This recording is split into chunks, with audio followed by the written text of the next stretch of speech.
again, it's important to just remind us the importance of school feeding, because Yes. that was really what made me It was go the to school. incentive for you to go. Exactly. A female teacher, a young female teacher from Kenyatta University came to teach us. They used to come for teaching practice. And suddenly, as a 15-year-old boy, I admired this woman so much that now I had to actually Impress. By studying hard. by studying hard. And I started getting distinctions in mathematics. Yes, and I never looked back. What? Absolutely. So all these are courses which were not in the You're not initial the plan. initial thing. So Yeah. as you can imagine, Yes. now I'm into debt. Start the business is not paying even the milk for the day. You sell newspaper, the vendors don't pay. Yes. Then the guys come and say, now the only reason we are not doing well, we need motorbikes for distribution. Let's buy motorbikes. I'm like, so if we buy motorbikes distribution, Uh-huh. yes. How many? How many do you want? 8. Then you discover the motorbikes you bought for distribution are now doing boda boda in Makuyu.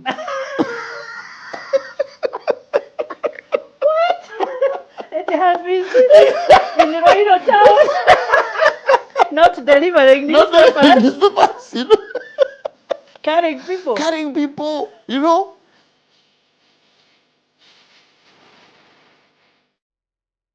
And there were dogs of that house that saw me peeking in the academy and chased me.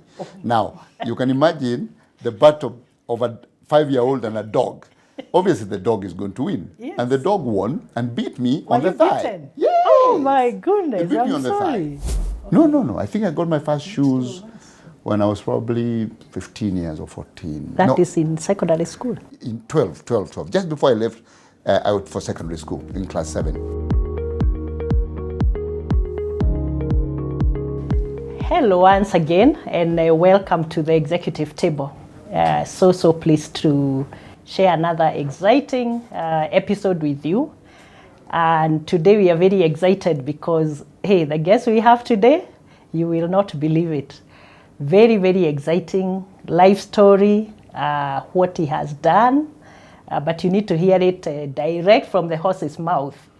Now remember, what we have said is this is the year of action. This is the year when we are taking our leadership to the highest level possible. And that is why we are bringing the guests to tell you what they have done, what they have experienced, the exposure they have, they are sharing with us. So please stay tuned to this channel and just take the lessons. Remember also to engage us, your comments, your questions, all the comments, we like them and I'm addressing them, I'm looking at them. So because they also help me to know what exactly you want to hear and what will help you. So keep those comments coming, engage on our channels. We are on 6 channels, so continue watching us. Now, today's guest, very exciting. He's a doctor, first of all. By the way, let me also tell you something very exciting. He's also a boy from my village. Remember we had another one, Linus Gitahi? Now this one is also from my village. Boy born and brought up in the village like me. But he has a very exciting story about what has happened since those early years and how far he has traveled to get to where he is today. So I want to welcome Dr. Githinji Gitahi. Daktari, welcome to the show. Thank you, Mary. We are looking forward to the conversation. I'm looking forward to it as well. And I know the viewers are very excited. They can't wait, to hear what you have to tell them. Yeah. So let's dive into the show. Yeah. So I think we'll just start with where you started. Yes. Where were you born? By who? How were those early years? We start from there. Well, Mary, according to my birth certificate, because that means a lot. Sometimes we are not sure whether you're born on that month, that year, plus or minus. But according to my birth certificate, I was born on 7th of August, 1970. So I'm now going towards 55. And I was born in a small village called Gatugi in Othaya constituency in Nyeri County. So that's where I was born. And I was born number 8 of a family of 9. So, and then after that, for 7 years, thought I was the last born. And then my sister was born. Oh. And since then, we've grown together as a family. You know, all of us. I have number 8 out of 9 siblings. And what I remember is us growing together, my mother living with us on a small piece of land in where we were born, maybe probably an acre or slightly less. And I remember clearly we had subsistence farming, you know, the usual farming. You have maize, you have beans, you have, you know, a few other things here, bananas. Some vegetables, some bananas, some 2 trees of macadamia nuts. I remember those because they were actually one of my exciting parts of my early life. And because I love macadamia, and I still do. You have to crack them. You have to go for a stone, another stone, and then crack them. So I had many injuries on my fingers. Oh, no. But beyond that, you know, on that macadamia story, I had many beatings from my mother, because of course at that point, macadamia was also a source of cash for her, for those 2. Yes, so she would collect them over time and then sell a kilo or 2 for some revenue.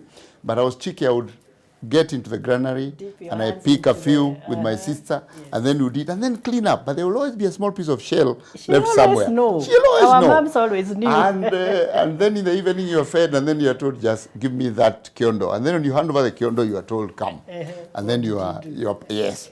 So, Daktari, let me ask you something. Yes. Did you do the ear test, you know, to move from nursery school to standard 1? That was inevitable. Tell us about it. So, of course, you know, you first went, before I come to the ear test, let me just recount for you a small story. Because, and this is important because as we were going to school then, you know, you are young, you're 4, 5 years, I don't remember exact age, maybe 5 years. And I didn't want to go to school because as I've told you, I was last born for a long time. You are spoiled. So I was spoiled. So I'm like, why am I leaving my mother at home? And I couldn't understand why she's not going to school and I'm going. And it was like a punishment. You have to go. And a punishment for me. So we had those struggles. I remember my brother, you know, at that point, you remember something called Big G. Yes. I remember sometimes the bubble gum. Yes. I would remember sometimes I would refuse to go to school, then he would take me, and then somewhere, that's when he comes home, and then I would suddenly run away and go back home. From school? Just before you get to the school. Oh my goodness. And then what you would do now, he would buy bubble gum. And then you say, when we get to the gate of the school, I'll give it to you. So incentives were important. Oh my. Yeah, they were important. But what I remember most importantly as the biggest incentive was porridge in school. Because at that point, you know, food was not readily available. Yes. Your parents are struggling to feed you 3 meals a day. And you're so many. And you're so many. Yes. So there was a school feeding program in my nursery school. And that feeding program was porridge. When you got there, you're given porridge at 10 or something. So one day I'm going to school, and as we do, I told you my story, you know, I had a love affair with macadamia nuts. Yes. So, you know, when you're walking to school and you're young, you're going to school now, you're loitering, you don't go in a straight line. So I saw some macadamia nuts that had fallen somewhere, and I walked to pick them. And there were dogs of that house that saw me picking the macadamia and chased me. Now, you can imagine the battle of a 5-year-old and a dog. Obviously, the dog is going to win. Yes. And the dog won and beat me Were on the you thigh. beaten? Yes. Oh, my goodness. He beat me I'm on the sorry. thigh. But now, remember the porridge? Yes. I walked all the way to school. Even with your With bite? a bleeding thigh. Oh, my. All the way to school. I had porridge. And then after that, the teacher now took me to their dispensary for a shot. Then now my mother got involved. And that, again, is important to just remind us the importance of school feeding. Because that was really what made me go to school. It was the incentive for you to go. Exactly. And then, of course, now comes the test for you now to go to primary across the road. Yes. And the test was fast. You had to write A, B, C, D all the way with your finger on the floor. And also the vowels, A, E, I, O, U, E, O. In Kikuyu. In Kikuyu, you know. So we did all that. And then after that, you had to stand and do this so that you could touch your ear. And of course, maybe because of the porridge, I had grown tall. And therefore, I was able to touch my ear and I went to primary school. You know, for me, I could not pass the ear test. Really? I was very tiny. So they tried. Yes. So I actually got to standard 1 by force because I cried. I cried. I said, "Mwalimu, mimi nataka kujoin," and they said, "Okay, this one will allow her the written test." Yes. But I was very bright, so I passed the written test. See. So you are lucky. You are. Yes, you know, I was about to go over because of macadamia and porridge. But you know that actually is very interesting because you can imagine children who did not have good nutrition. Yes. Because height is also about nutrition. Yes. So if you are not tall enough, you're not able to do that. Yes. They remained in nursery for a long time. Which Yeah, was they not a fault of couldn't their brain. qualify. It was actually Is a nutrition. physical Yes. deficiency. Yes. Yeah. Yes. Oh, that's amazing. So how was it in primary school? Well, Gatuge Primary School from standard 1, we used to call it standard 1 then, up to 7. And it was actually a good ride. I enjoyed hanging out with the boys and girls. You know, the usual story, you get punished here and there, you're washing the toilets, you're bringing ash every morning to pour on the toilets. To clean the toilets so that they don't smell. Yes. You know, that life. And then I got really interested in athletics. So in school, I was running, but I was running for fun. I never really went out for a school competition. Yes. But I ran, and I would run a full 40-kilometer marathon around the 40 kilometers? Yes, Wow. I would do the whole thing, you know, and we would go around the field. Remember, the field was 400 meters. Yes. And we would go around it so many times to complete the kilometers. And it was just for fun. Yes. And that went on, and then I was what I remember is that I was a very disciplined young man. I was very disciplined. At that point, I was very fearful of authority, because that's how authority was those years. So I rarely got punished. But you'd walk, and we would walk to school. We would walk every day to school and back. And when we got to class 4, because before that, you remember, we used to go up to lunchtime. Then you go home, when, you know, up from standard 1 to 3. And then you go home and have lunch at home and stay on and say, maybe graze the cow around. But when you go to class 4 now, you have to come back in the afternoon. Yes. So now we had to run. You go to school in the morning. Then you run back. Go home for lunch. You pick a boiled maize or some sweet Domas potato. or or you find a mokimo, you know, the githeri. And then you eat quickly and you go back to school. Back for the afternoon Yes, session. that distance is about 3 kilometers or so. 3 kilometers in the morning, then you do 3, to and 3, from. and then in the evening you So go it's back. actually almost what, 12? Almost 9 or, Yeah, because 3, Exactly. 3, 6, and then 6. Exactly. Back, 12 so, kilometers. And you do that every day and you're fine. You're running around, you're good. So went on like that. Of course, now that life was very interesting, and also was a very simple life. I remember, and I must say this, that at that point, things like showering, because you know, at that point you had no showers and baths. You actually went outside the house, and there was a small place that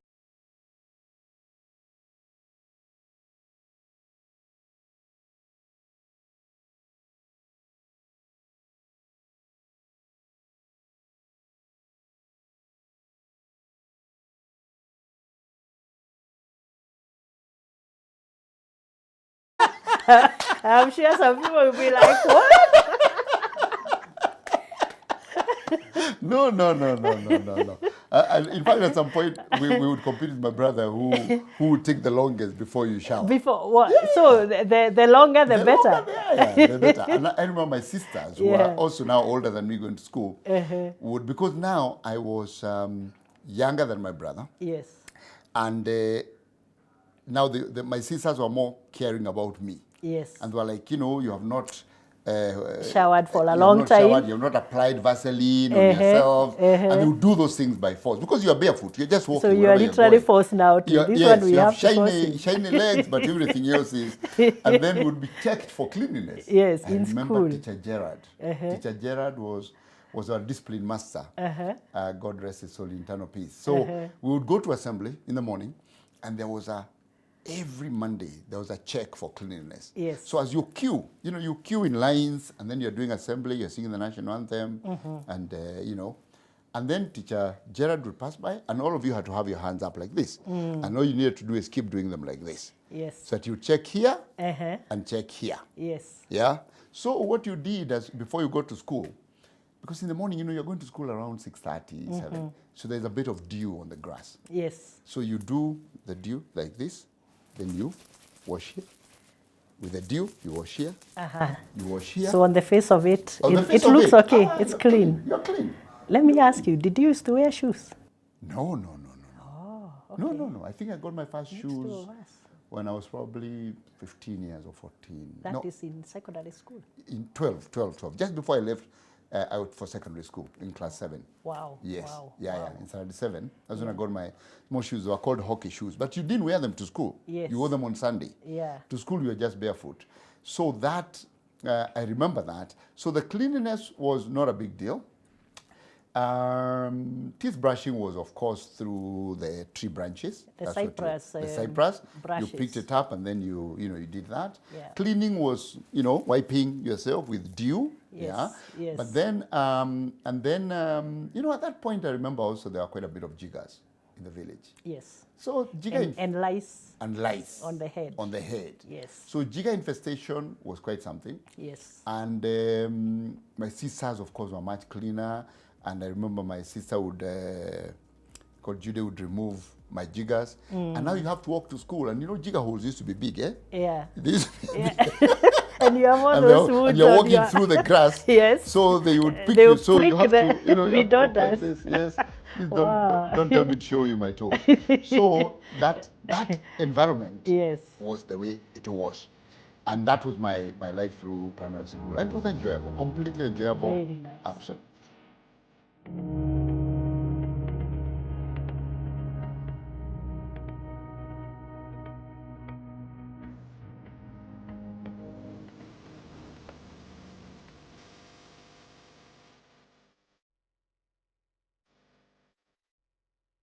There's this old saying that if I step on your foot now, Yes. if we are in a good relation and we are in a good place, you'll not pay attention to it. Yes. Because the stepping on the foot is not really. You'll it's not excuse really, it. Yeah. Yes. But if we have been, there's tension, and I step on your foot, try not taking fluids in the evening, Yes. that kind of thing. But you're growing. You You're still growing. need the food and the Certainly, treats. you have to, Yeah. But I remember at some point in second form, it just disappeared. In this program, we talk a lot about the values and how the values are shaped from a very young age. Do you feel that there are some values that you are following today or that you adopted that were part of that formation when you were young? Would you like to talk about them? Some of the values you developed in that environment when you're being brought up by your mom, with your siblings, your sisters are there, and all that. So the first thing was that my parents, especially my mother, because my father lived in Nairobi. Yes. He would trade in Nairobi and then come occasionally. So the person that we lived with was my mother. And my mother went to church every Sunday, and we insisted we join Sunday school. So the value of the fear of a superpower, the fear of God, was right very early instilled in us. And therefore you always knew that whatever you're doing, God is watching. there's something else that's watching, and that's God. So wherever you are. So that brought in the value of integrity. That at any one time, whether you are in the open or alone, you must do the right thing. Yes. And I think that has stayed with me through and through. Yes. That integrity is, when a person of integrity is a person who does the same thing whether they are being seen, heard, or not. Yes. So I've carried that along. The next thing was social justice, which has been a big part of my life even after I've grown up. Yes. And social justice was because we were so many. So we saw how my mother shared the available resources between us. So equally. And also equally and equitably. Yes. Meaning that if one was weaker, was unwell, you got more food. Yes. So it was not necessarily equal, but Equal, also yeah. equitable. Yes. So depending on your circumstance. And that actually brought the view to me that people don't need to be, you don't just need to give equality, you need to give equity. That people need to get based on their circumstances. Okay. So we saw a lot of that. So coming. social justice has been part of me. The other thing was,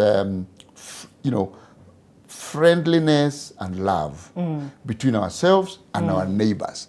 Because what we saw, and generosity. The community Community caring. living. Yeah. Because what we saw was that, our neighbors, whether they were my aunties or uncles, because all of us were around the same area, when there was something missing, you were sent across to the other house. You say, please go to so-and-so's and get some salt. Yes. And you just go and say, I've been sent for salt. No question. No questions You're asked. given salt and you go back.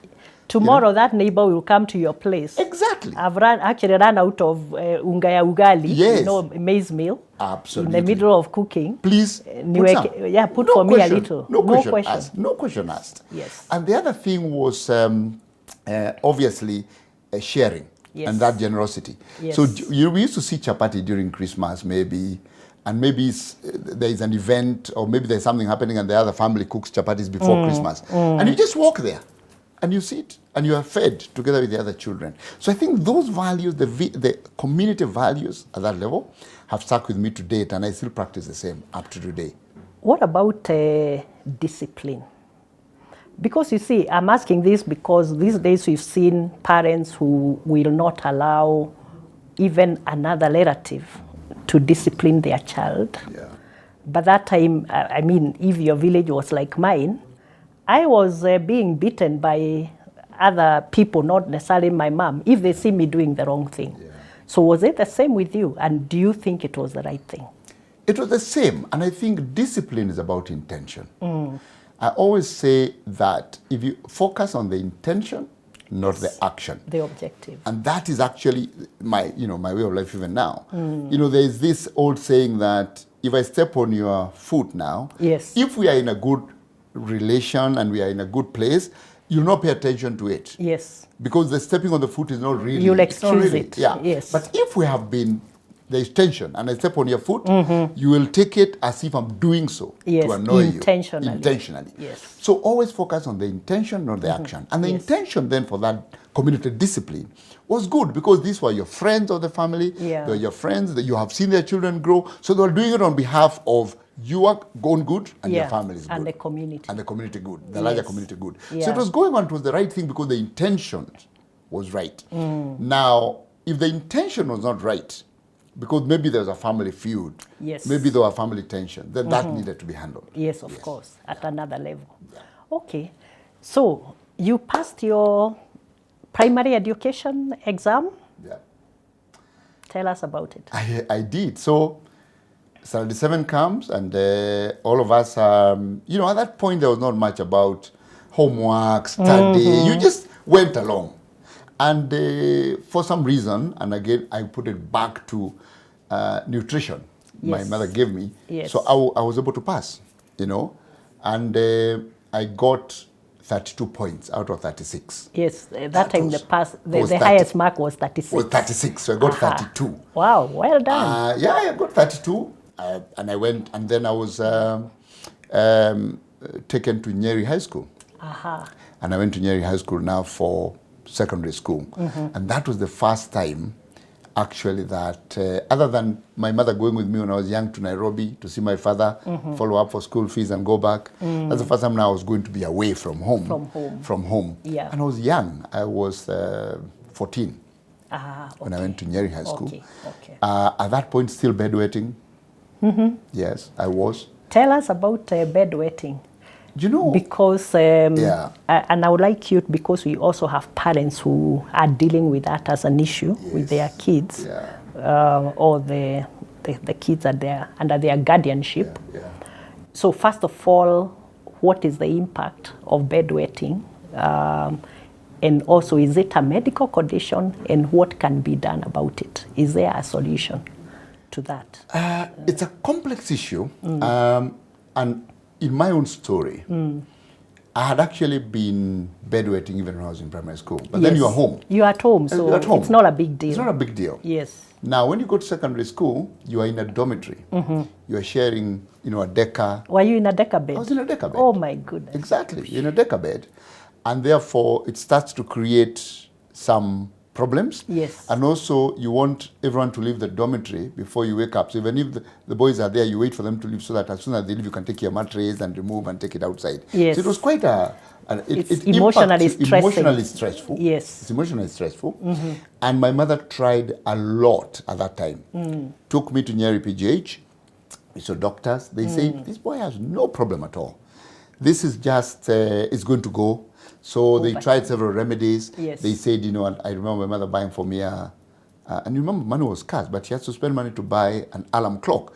You know those ones that used to have two bells on the side and a ringer in the middle? Yes. So that I can put it on, so that it can wake me up to go to the washroom. Absolutely. You know, tried not taking fluids in the evening, that kind of thing. But you're growing. You still need the food and the treats. You know, but I remember at some point in second form, it just disappeared. Second, okay. Yeah. Form two. Just disappeared. On its own. On its own. It is actually, I think, for many young people, it's maybe a trauma, a childhood trauma response that you may not understand. It is some psychological stress because it's kind of, what would I say? It happens in your dreams, kind of thing.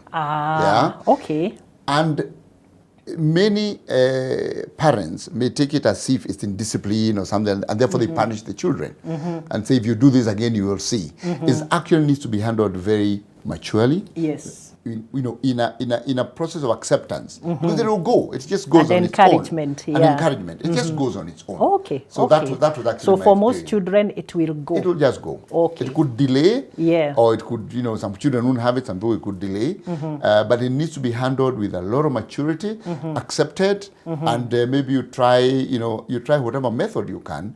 But it's not necessarily a sickness. Okay. It could be some psychological trauma underlying it. So what would the school authorities, for instance, do to help, you know, the kids who have those kind of issues? I think the best thing would be to actually support the environment in which they are in. Yes. Many schools now, and I know it's not all of them would have counselors, so they would then support these young children, the young children, and make them feel that they're not doing the wrong thing. Yes. You see, once you make them feel they're not doing the wrong thing, then it's up to them to work. They run away from school. Yeah. But if you actually make them feel comfortable, so don't worry if it happens. It will go. Talk to the matron. We'll clean up your bedding and we'll bring them back. You know, so that you feel I'm supported. And it's a normal thing. It's a normal thing. Yeah. Because everybody wants to. You know, you don't want to bedwet. So there's no way that if you encourage, you're going to continue doing it. Yes. So by being encouraged, you're being encouraged to actually accept yourself and then get over it. But I still remember that as part of my very early secondary school. That's good. Yeah. So Form 4 comes, you sit for the exam. That time it was the KCE. Yes, it was Kenya Certificate of Education. Yeah. Because in class 7 we had just done Certificate of Primary Education. CPE. Now it's KCE.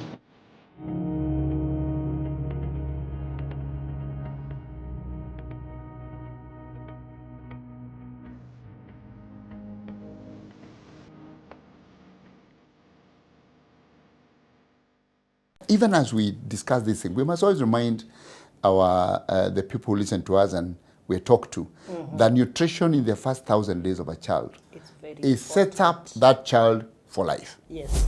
A female teacher, a young female teacher from Kenyatta University came to teach us. They used to come for teaching practice. And suddenly, as a 15-year-old boy, I admired this woman so much that now I had to actually impress. By studying hard. And I started getting distinctions in mathematics. What? Yes, and I never looked back. What? Absolutely. So Form 4 comes, you sit for the exam. That time it was the KCE. Yes, it was Kenya Certificate of Education. Yeah. Because in class 7 we had just done Certificate of Primary Education, CPE. Now it's KCE. Now KCE. So I get in and Nyeri High School now, and I'm still a playful boy, just like I was in primary. So I get interested in cultural dances.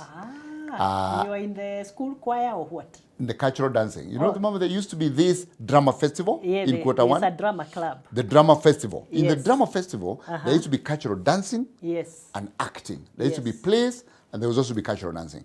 So me, I was in the cultural dancing club. So at this time, are you competing? Are you doing it competitively, you know, like with other schools, regional level? Absolutely. Absolutely. How did that go? So when I joined this dancing, Yes. and the one thing I haven't told you is that I was very girly.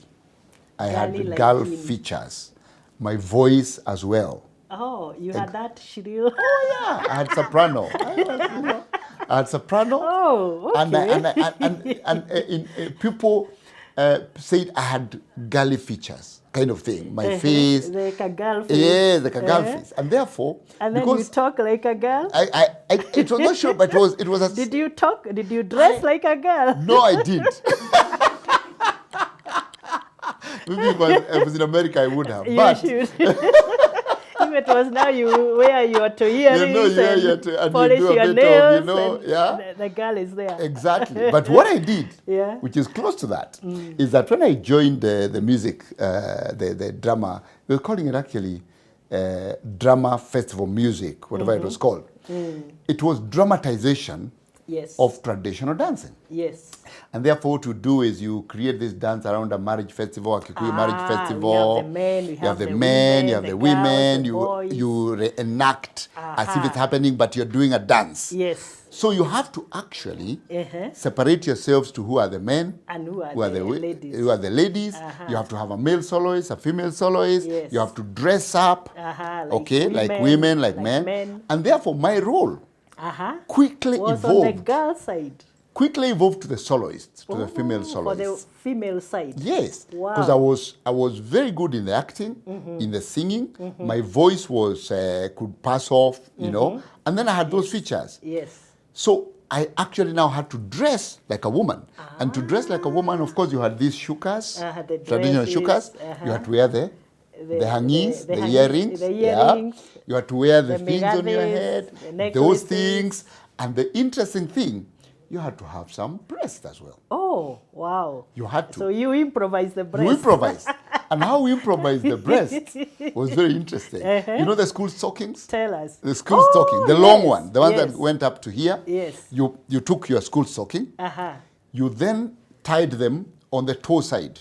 Tied them together on the toe side. Yes. So now you have an open side this side, an open side this side. Then you stuffed with paper. You know, we used to eat bread in school. Yes. So you take the out of the bread paper, And then you stuff it on the inside, so it comes all the way to the end. The other one to the end, it's tied here, the toe side. Then you place it here, and then you tie it And at then you the have back. your breasts. Oh, yes. So, and then you have your wonderful. hangis and everything. And we did so well. We went to provincial level, we went to national level. Yes. Nyeri High School dramatized dancing Yes. was legendary.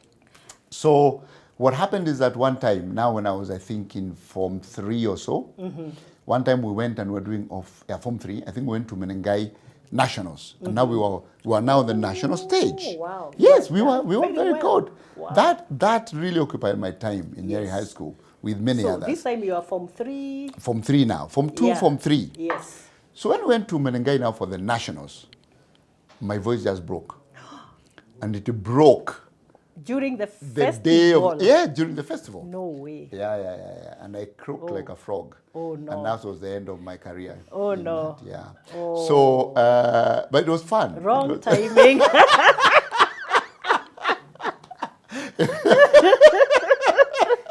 But what do you do? It's a What do you natural do? process. Absolutely, it's a natural process. And then, the beards are starting to come out, and that was it. So it was just a natural end process. of It was just Githinji the puberty. girl. End of Githinji the girl completely. Oh. And it was, I can tell you that the dramatization was so good. Yes. Some adjudicators Yes. did not believe I was a boy. So I had one incident where the adjudicators came backstage To check. to confirm. No way. Yes, it was that good. What? And then my career just ended like that. Wow. Okay, but you had done your best when you are able to. Do your best when you can. That's the motto. Absolutely. Wow, Yes. amazing. And Yeah. how did they turn out on the academics in Form 4? So I was actually, again, I always say, there are no clever people and stupid people. There are only people who had a chance at nourishment and people who didn't. Yes. A lot of things is about our nutrition. And I always go back and say, I wasn't just a bright boy. I was well fed when I was young, and therefore my body and my brain developed Very well. to be able to pass exams. And Yes. even as we discuss this thing, we must always remind the people who listen to us and we talk to that nutrition in the first 1,000 days of a child It's very is set up that child for life. Yes. Yeah. The first 1,000 days. 1,000 The days. first 1,000 days. Wow. Breastfeeding and post-breastfeeding. Yes. It sets up the child for life. So if you had nutrition problems at that point, and those could have come from maybe you are not properly fed, you are not properly breastfed, or you're having maybe frequent diarrhea, the brain doesn't develop. It's called cognitive capacity. Yes. And therefore, after that, you will never be able to recover. You will always be behind in your studies. So that's an important lesson. So that's the first 3 years, more or less. Exactly. Right? Yes. And I think we are told now when we do the antenatal clinics and all that, Yes. that especially breastfeeding, the first 6 months is very important. Extremely. So you would like to emphasize that. Absolutely. Because it sets the child It sets the child for success or failure in their future. Yeah. And because of those things, when I went to Nyeri, I was doing my drama festival. I was not an extremely studious person. In fact, I remember, and interesting things about puberty, that when I was in Form 1 and maybe starting 2, my maths performance was very bad. I would get 30% out of 30%. What? It was very bad. 30%? Yes. Then a female teacher, a young female teacher from Kenyatta University came to teach us. They used to come for teaching practice. And suddenly, as a 15-year-old boy, I admired this woman so much that now I had to actually impress by studying hard. And I started getting distinctions in mathematics. What? Yes, and I never looked back. What? Absolutely. So are you telling us that anyone can perform well when suitably motivated? Absolutely. Wow. So first you have your foundation of nutrition, therefore your brain is okay. It's very good. Then you are motivated. Yes. There is nothing you can do. Because for me, the motivation was, I just want to make sure that when this teacher comes to class, she looks at me favorably. I cannot let me so and so down. I can't. That was it. And I moved from 30%. What? And I finished from 4 with a distinction in maths. And of course, I had distinction in, I actually had 8 points. Yes. And that time used to be the maximum was 6.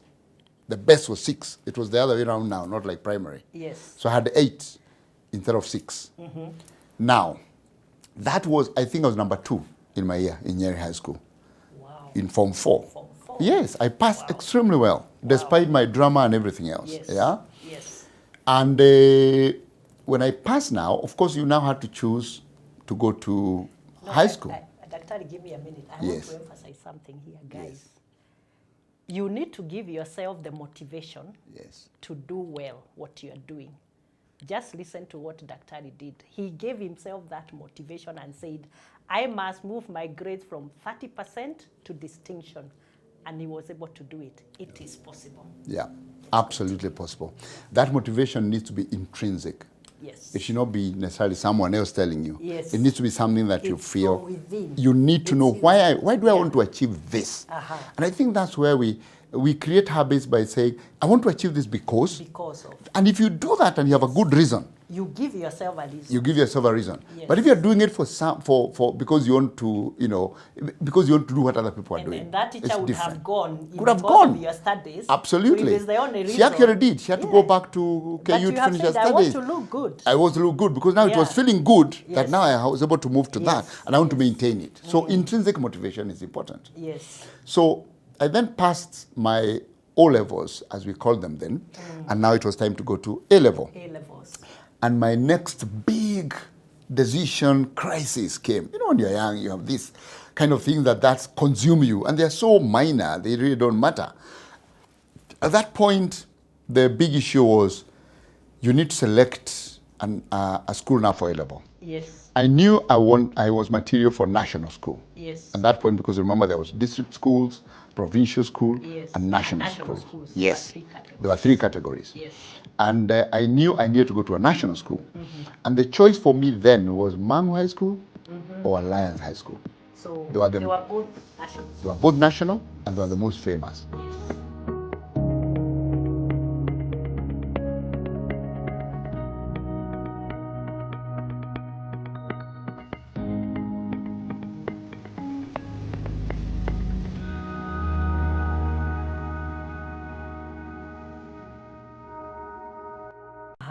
And he was always ahead of me by a point or 2. Performance. And therefore, when we got now to selecting the A-level, My mind was, if I select Alliance and he selects Alliance, Alliance will take one person. He will definitely get that position. He'll definitely get that one, and I will go to a provincial school.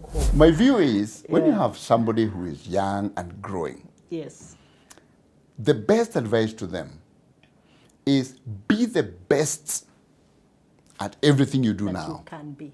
So that when you grow older, the world will be at your fingertips to choose.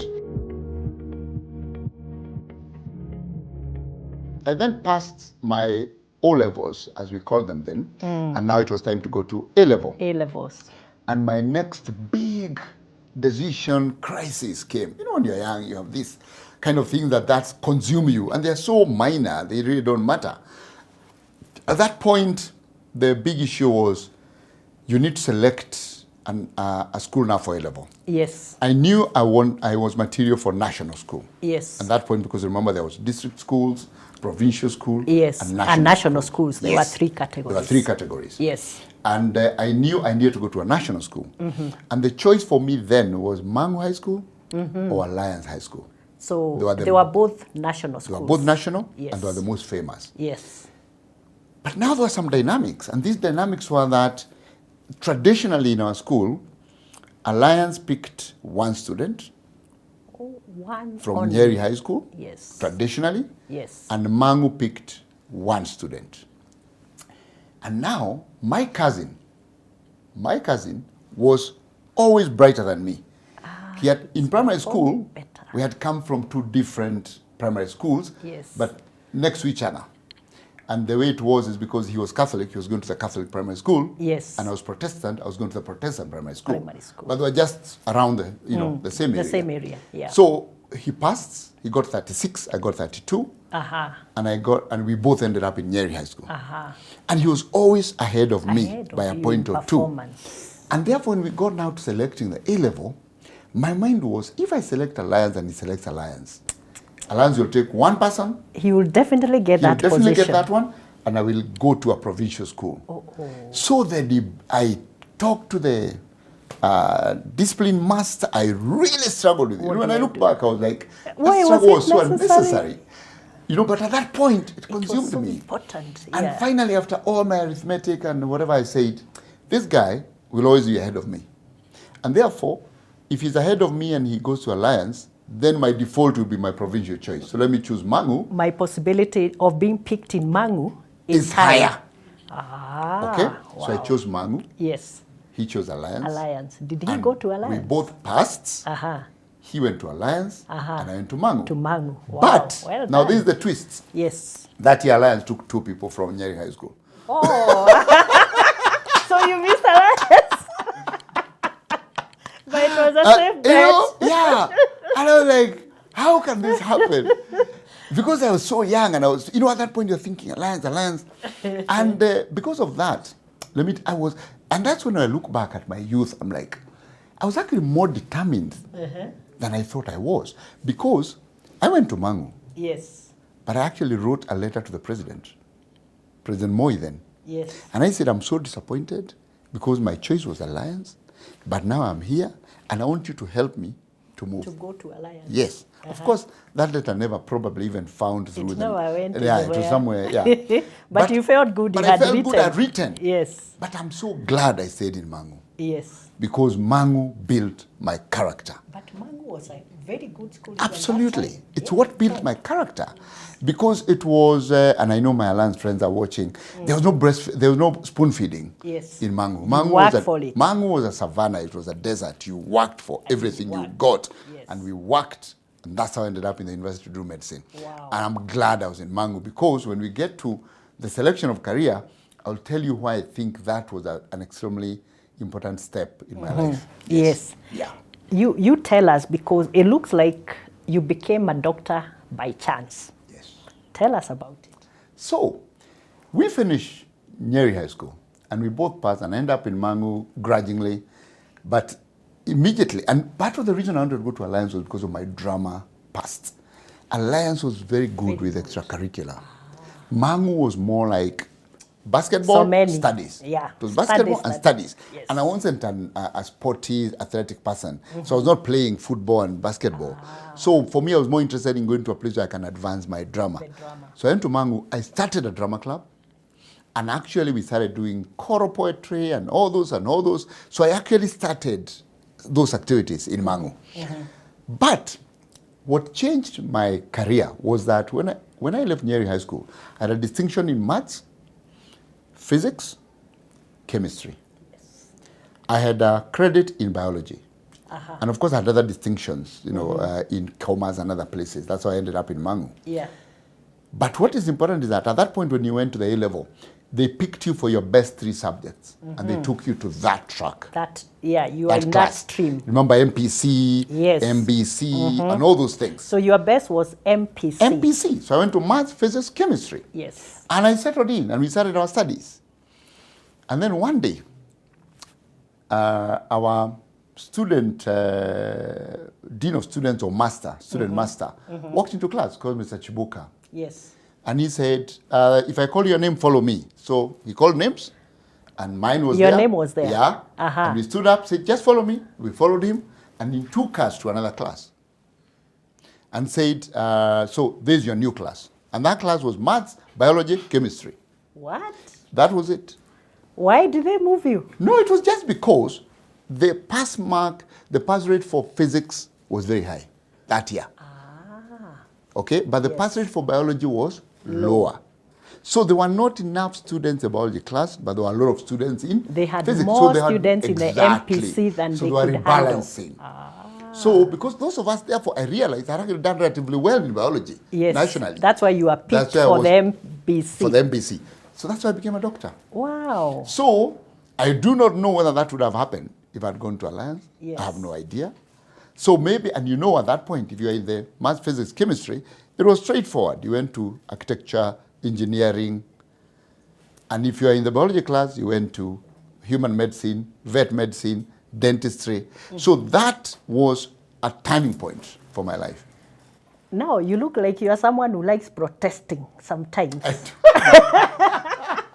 So when you are told now this is your new class, how did you react? Did you feel like you wanted to protest, or you just sat down and said, as you say, master? What did you do? Zero protesting, because I didn't know the difference. At that point there was no career guidance. You just sat in class. I just sat in you class. Okay. My biggest dream was, now I'm in high school. I'm in a national school. That's it. Even if they had taken me to a geography class, I could probably just have proceeded. At that point, did you know what an MPC, maths, physics, chemistry stream, where it takes you? Did you know where the maths, biology, chemistry stream takes you? Was it important to you at that point? I probably knew, but I didn't care. Okay. It was not important. It was not like important. in high school, you'll pass, you go to university. Yes. You see, when you're coming from a village, Yes. every positive step is a celebration. Yes. Yeah. However it happens. However it happens. You don't As long as care. you're moving forward. Yes. You see, because at that point, you're just moving. Now I'm in a high school. Wow. In one of the top schools. In top school. Now I'm going to go to university. Who cares when I go to university to do BCom, medicine, architecture? You're going to university. So long as I get there. So long as I get there. So there's no reason to protest. Yes. Yeah. There's a question we are fond of asking our young kids and relatives, and what do you want to do when you grow up? You just comment about that. We ask them even when they're in primary school. Like, I'm supposed to have a dream when I'm in standard 7. What I my dream career, yes. Yeah. What I tell us something about that. My view is, when you have somebody who is young and growing, Yes. the best advice to them is be the best at everything you do That now. you can be. So that when you grow older, the world will be at your fingertips to choose. But when we limit them, we kind of tell them, what do you want to be? So they say doctor. Okay, yeah, then your biology and chemistry must be very good. Yes. Then, maybe by the time they finish school, they have actually decided they don't want to be a doctor, or they don't want to go to, and now already they compromise the other subjects because they are now focusing on. So when you're growing, the most important thing before you get to 18 years is to build what we call human capital. Yes. Building human capital means you have enough health, which is why I keep going back to health. Yes. Because without health, you don't have anything else. Nothing works, yeah. So build the health of the child, meaning build their health. And now I must also add here that health for children needs to be taken seriously by all of us. Yes. Because we are seeing that health for children for some parents is how plump they look. Yeah? And if you look like you're losing weight, hey, things are terrible, you are not eating you're not eating well. well. Are you okay? Are you okay? sick? And we are seeing childhood obesity rising. Yes. Young children who are obese. Yes. And those children, when they're obese, you're setting it up for self-esteem problems and also health problems with their hearts, blood pressure, diabetes. Yeah. So when I talk about health, please make sure your child just eats balanced diet, avoid sugar completely. Yes. We give children, even when they're young, we reward them with sugar. With chocolate. Mini sweets. You're setting them up for failure. Yeah. So let's get back. So once you make sure your child is healthy, they are playful, they are playing around, they're not sitting around all the time playing, these things. So they're active. The next thing is to build their education, skills and experiences. Yes. Those are broad-based. Yes. You can't start focusing a child when they are they're so young. Even with this CBC system where you're saying direct towards, they must not abandon their interests in other areas, because decision making in career choices can come very late. Yes. You can, because it also depends on what information have you collected as a young person as you go along. And maybe how talented are you? And how talented are you? How is your talent? How is your talent? And your passion. Exactly. And the ability to express that talent. Yeah. So we must encourage children to think about careers, expose them to different careers as they grow, but encourage them to be good at everything early on, not to ignore, so that when they have the chance to choose, they don't regret. That's my feeling. I have seen cases where parents literally box their kids, and this happens at all levels, including university, and the kid is told, you must become a lawyer. Exactly. You must become a doctor. Yeah. You must become an engineer. So what you're telling us is that is the wrong thing to do to a child. Yes, it's the wrong thing to do. Because, as there's somebody who said that a child is not a canvas for you to paint your favorite image. Yes. A child is somebody who grows to who they want to be. To what the best they can be. The best they can be. And your role is to provide them the environment for them to grow to who they want to be. Blossom. And to blossom. Exactly. Yeah. Yes.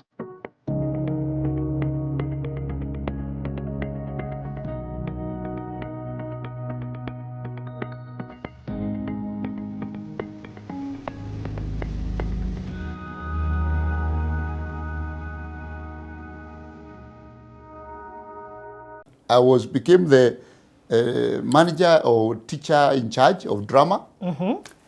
And you are showing people how to wear boobs. How to wear boobs. The boys. Exactly. So I was rediscovering my career that was killed by my voice. Yeah. The first few days, I used that iron box to make tea. I would heat the iron box and put it upside down. I would put water in a cup and place it on the ironing box. What? The water stays and boils. To heat it? To heat it, then I would add tea and sugar. So because I was given a house, I had nothing.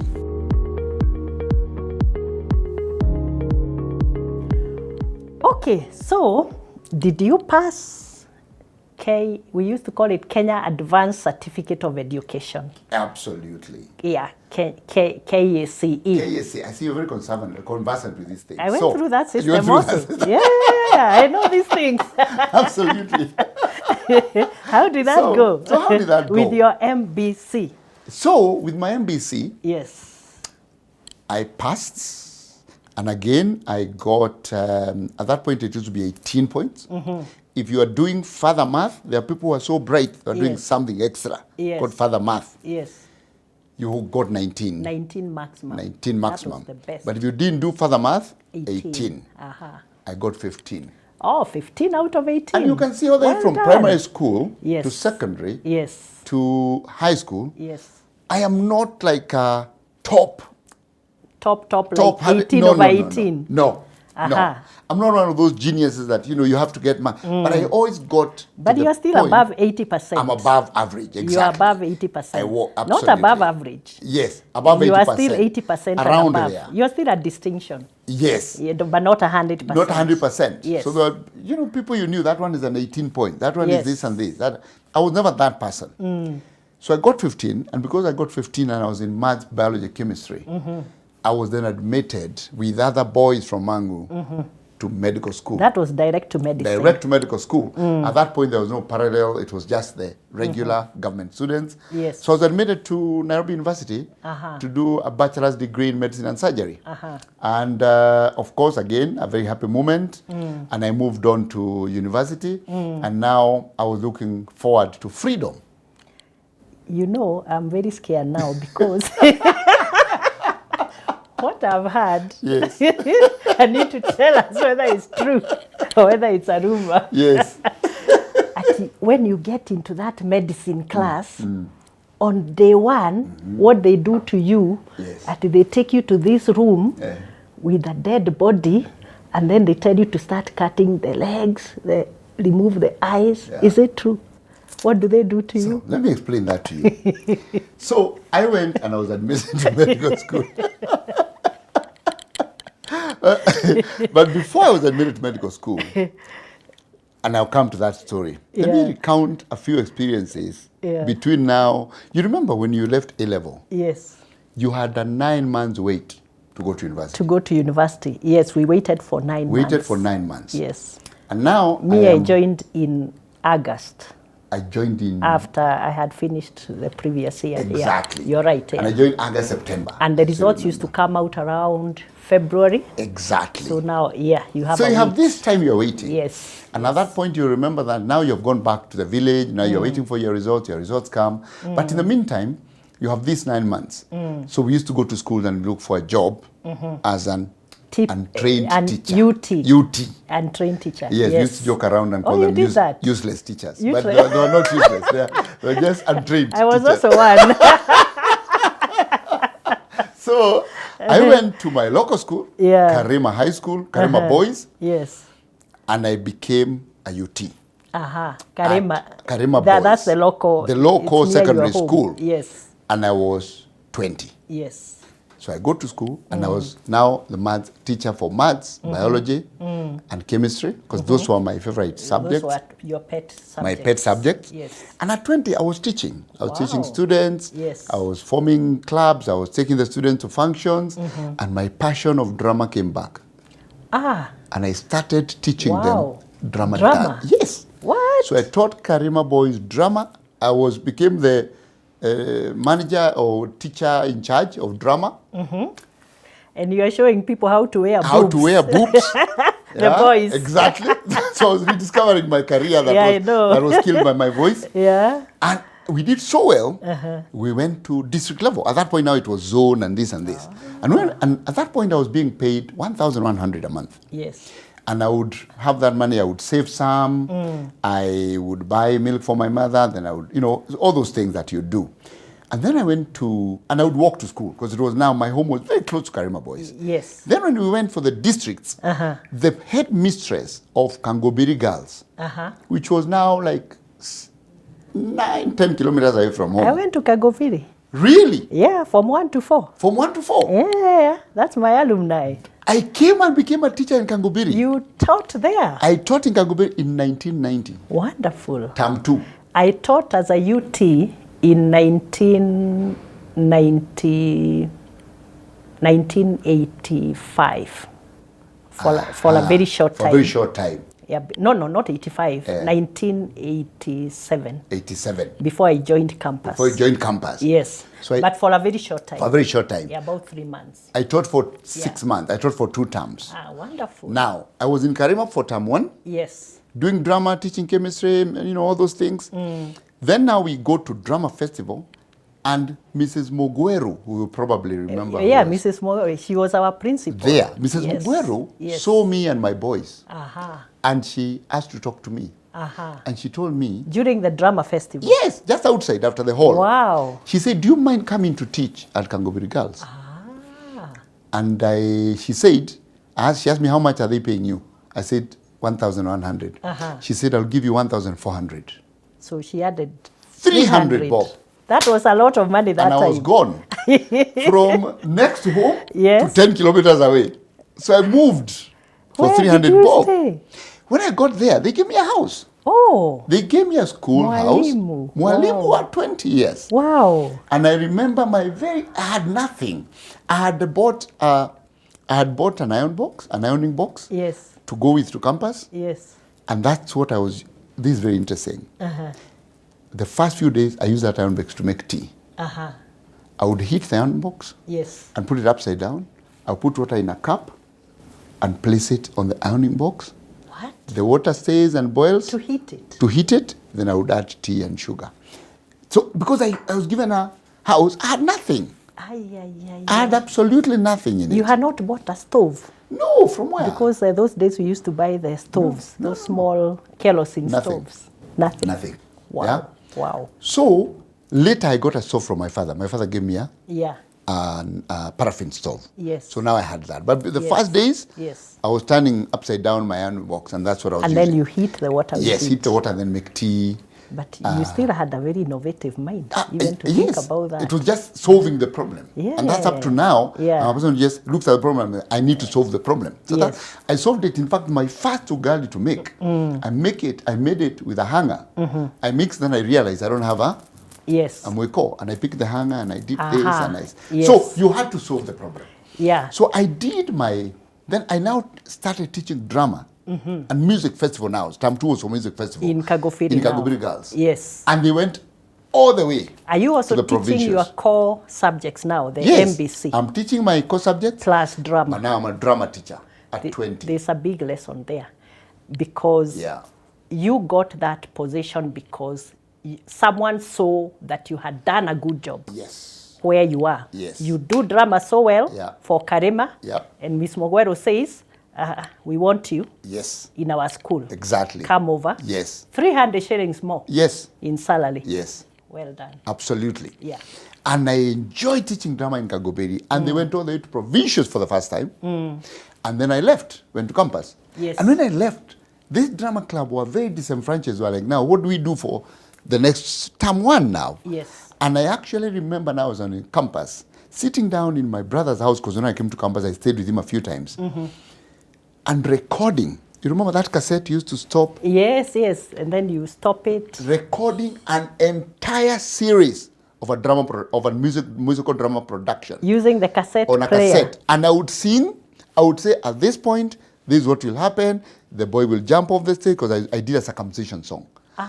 And I narrated from beginning the music you'll sing, this, and I sent it to the girls in the school. And that's what they performed the next year. That was my passion for drama. Wow. Which I still joined when I was in university. I joined drama, and we'll talk about that later. That's but that was amazing. So now I have passed, and I've gone to medical school. Okay, I think let's stop here now. Wow, this conversation is getting more and more interesting, and I'm sure you agree with me. Stay tuned. This is the Executive Table.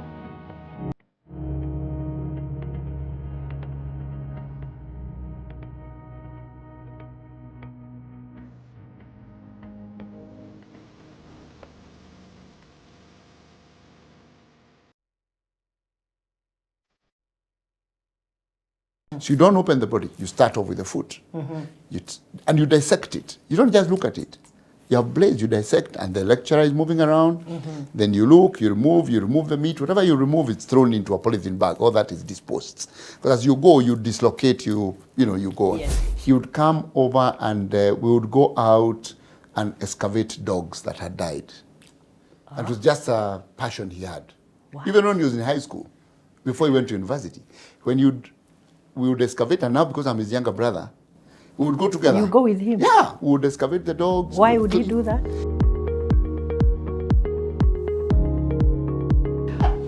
Welcome back to the Executive Table. We continue with the conversations. Very exciting with Dr. Githinji Gitahi. Let's continue watching. Now, Daktari, tell us about medicine and what happened at medical school. including those gory details of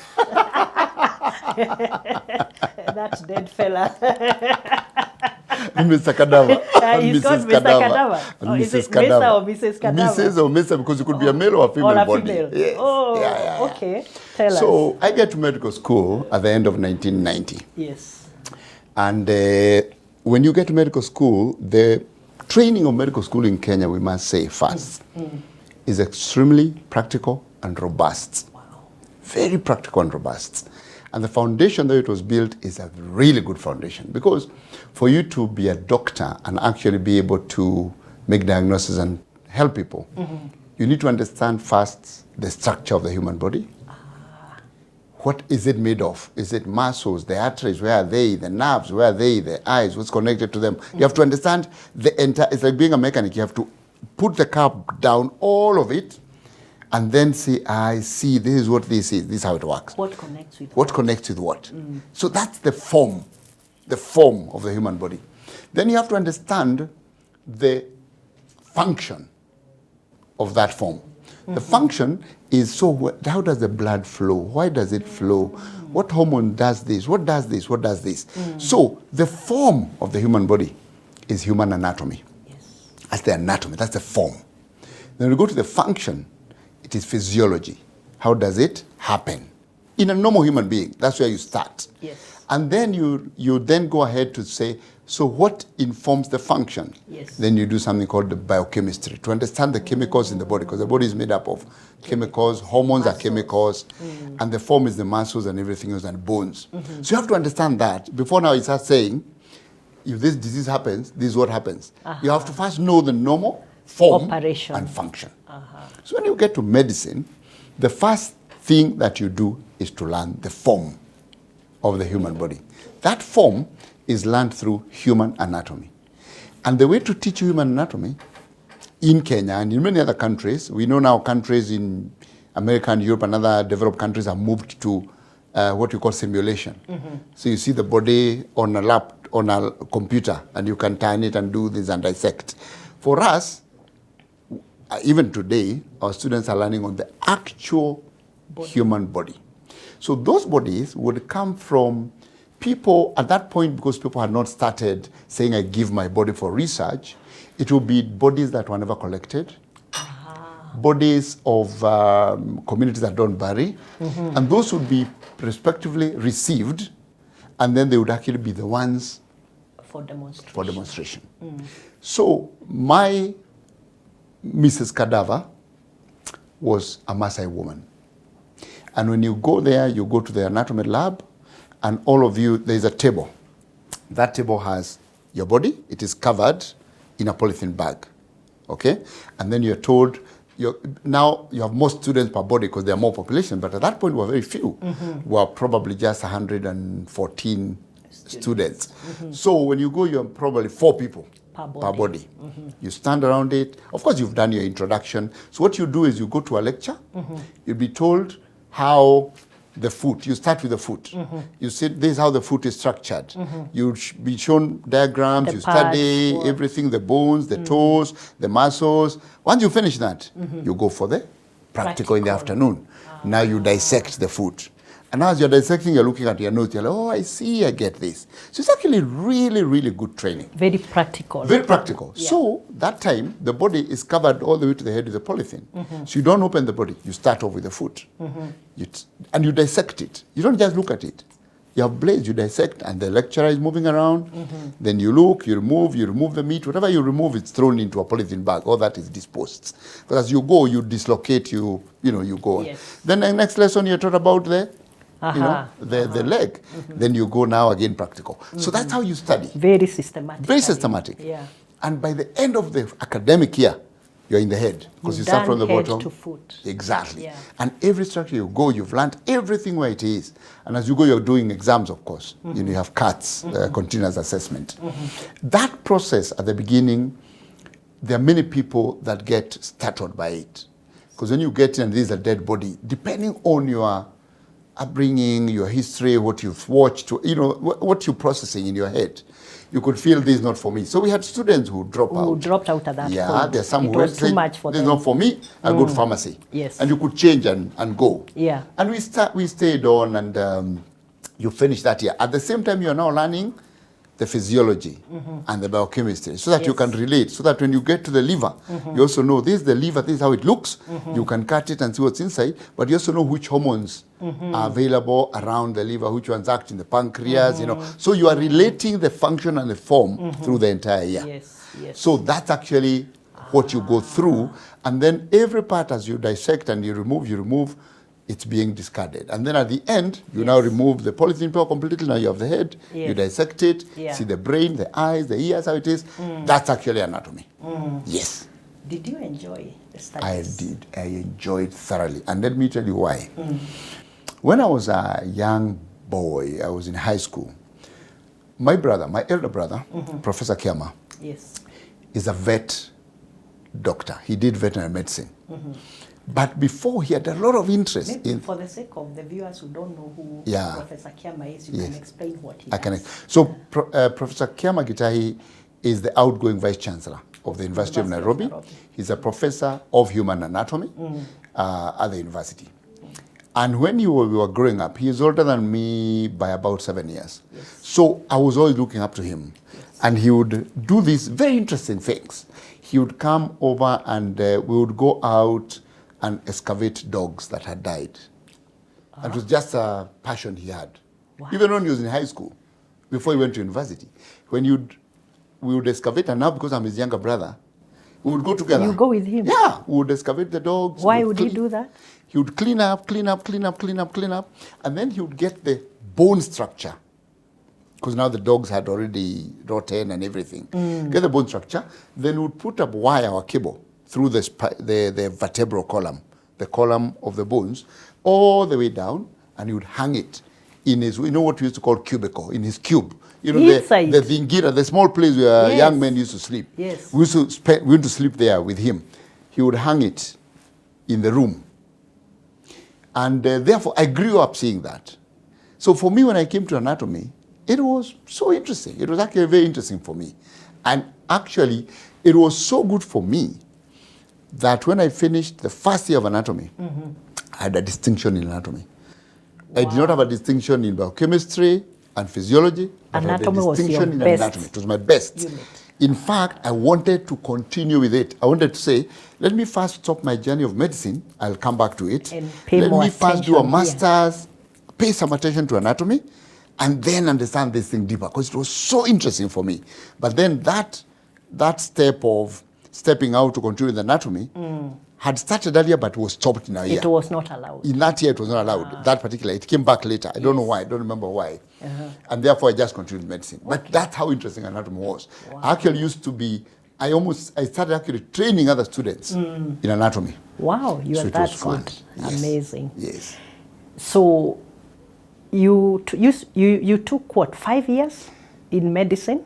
The whole course in the course university? Was meant to be 5 years. 5 years. But we had 1 year. You remember during the Moi time, there's a time lecturers were on strike for 1 year. Yes. So that 1 year, So you wasted 1 year? we wasted 1 So year. you basically took Yes. 6 years? We took 6 years. Okay. And that year, I did most of my entrepreneurship. I did funny things here and there. I started doing medical camps. I got into student politics.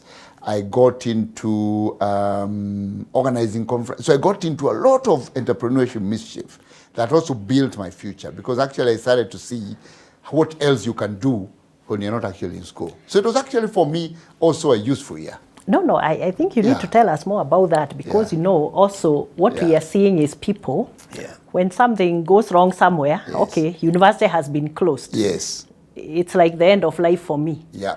But for you, you are saying the fact that university is closed, Yes. it's time for me to explore other passions or try to make a little bit of money here and there. Absolutely. So I think you need to talk a little bit about more how we deal with those difficult moments, which some of us see as negative moments, but you can turn it around into a positive moment that is very productive and fruitful.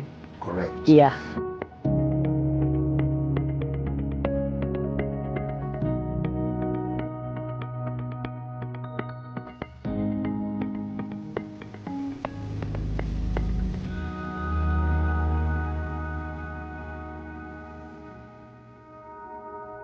my father did not have a place I could stay. Yes. He was operating a roadside kiosk. Okay.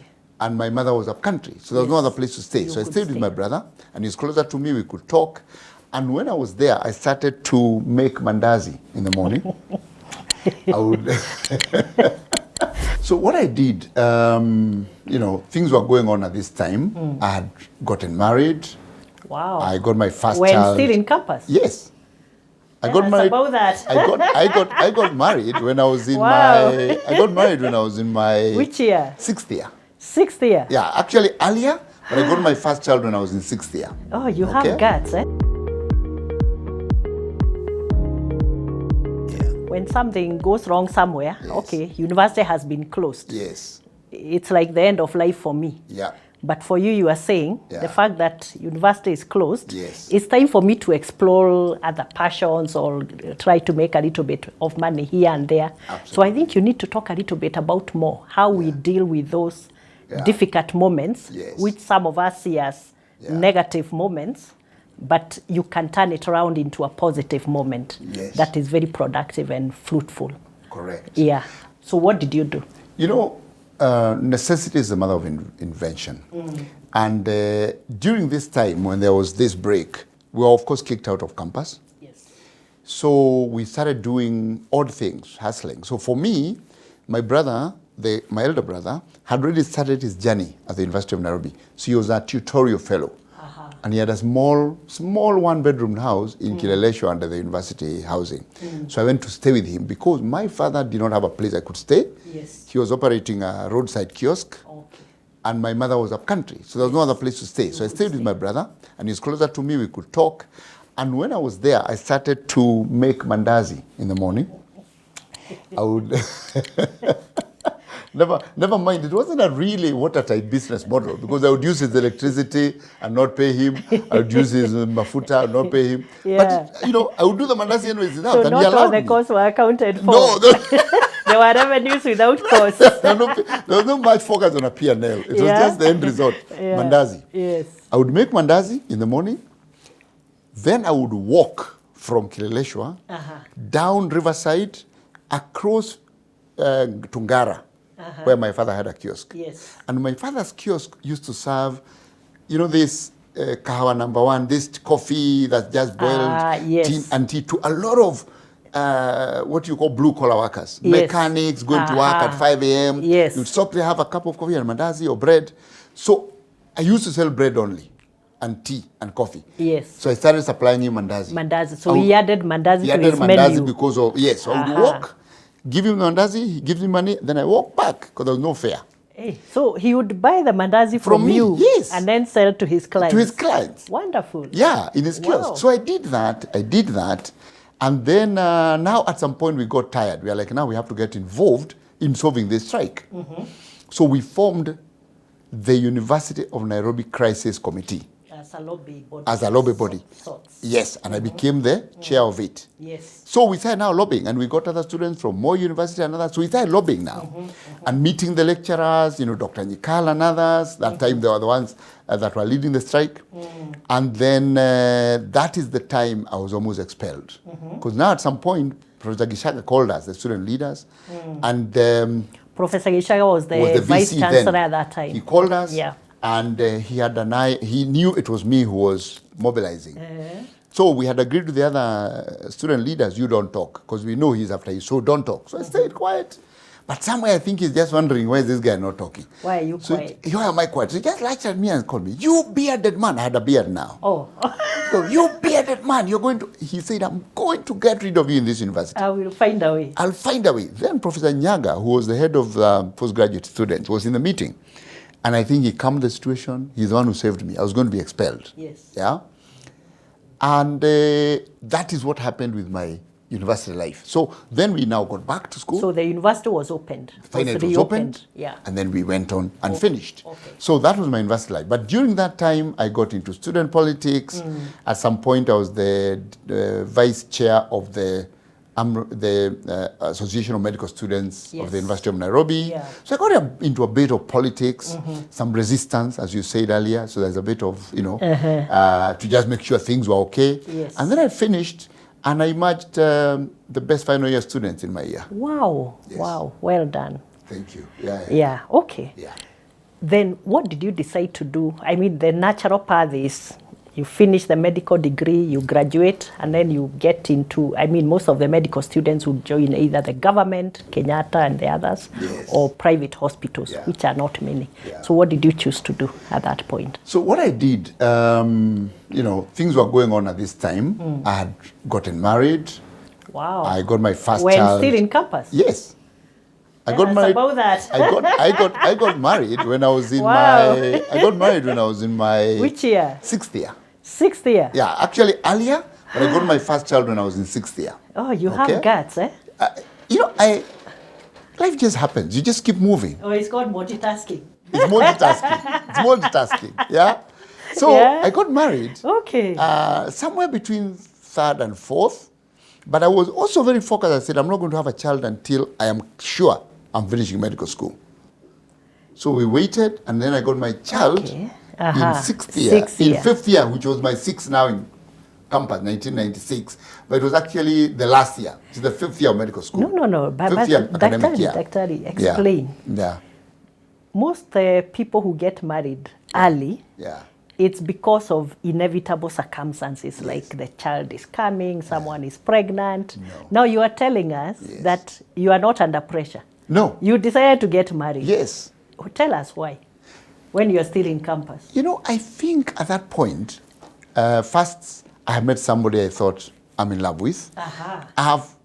Who I was in love with. And then I had come from an environment where, I'm from the village. Yes. I had not much exposure. Okay? I didn't have much exposure. Now here I am. I met somebody. And then the circumstances for us spending time together were difficult because she's staying with her sister. So it was kind of So it cannot be a convenience. clandestine It cannot be clandestine anymore. arrangement. Yeah. I'm a very open person, so I'm like, this is much easier. Wewe kuja tu, just come. I love you, so why not? You come, let's move on, Okay. Let's move on. Wow. And we did that. And now, when I was now in my final year, Yes. we got our firstborn daughter, Yeah. who is actually now doing her internship. Yes. She became a medical doctor eventually.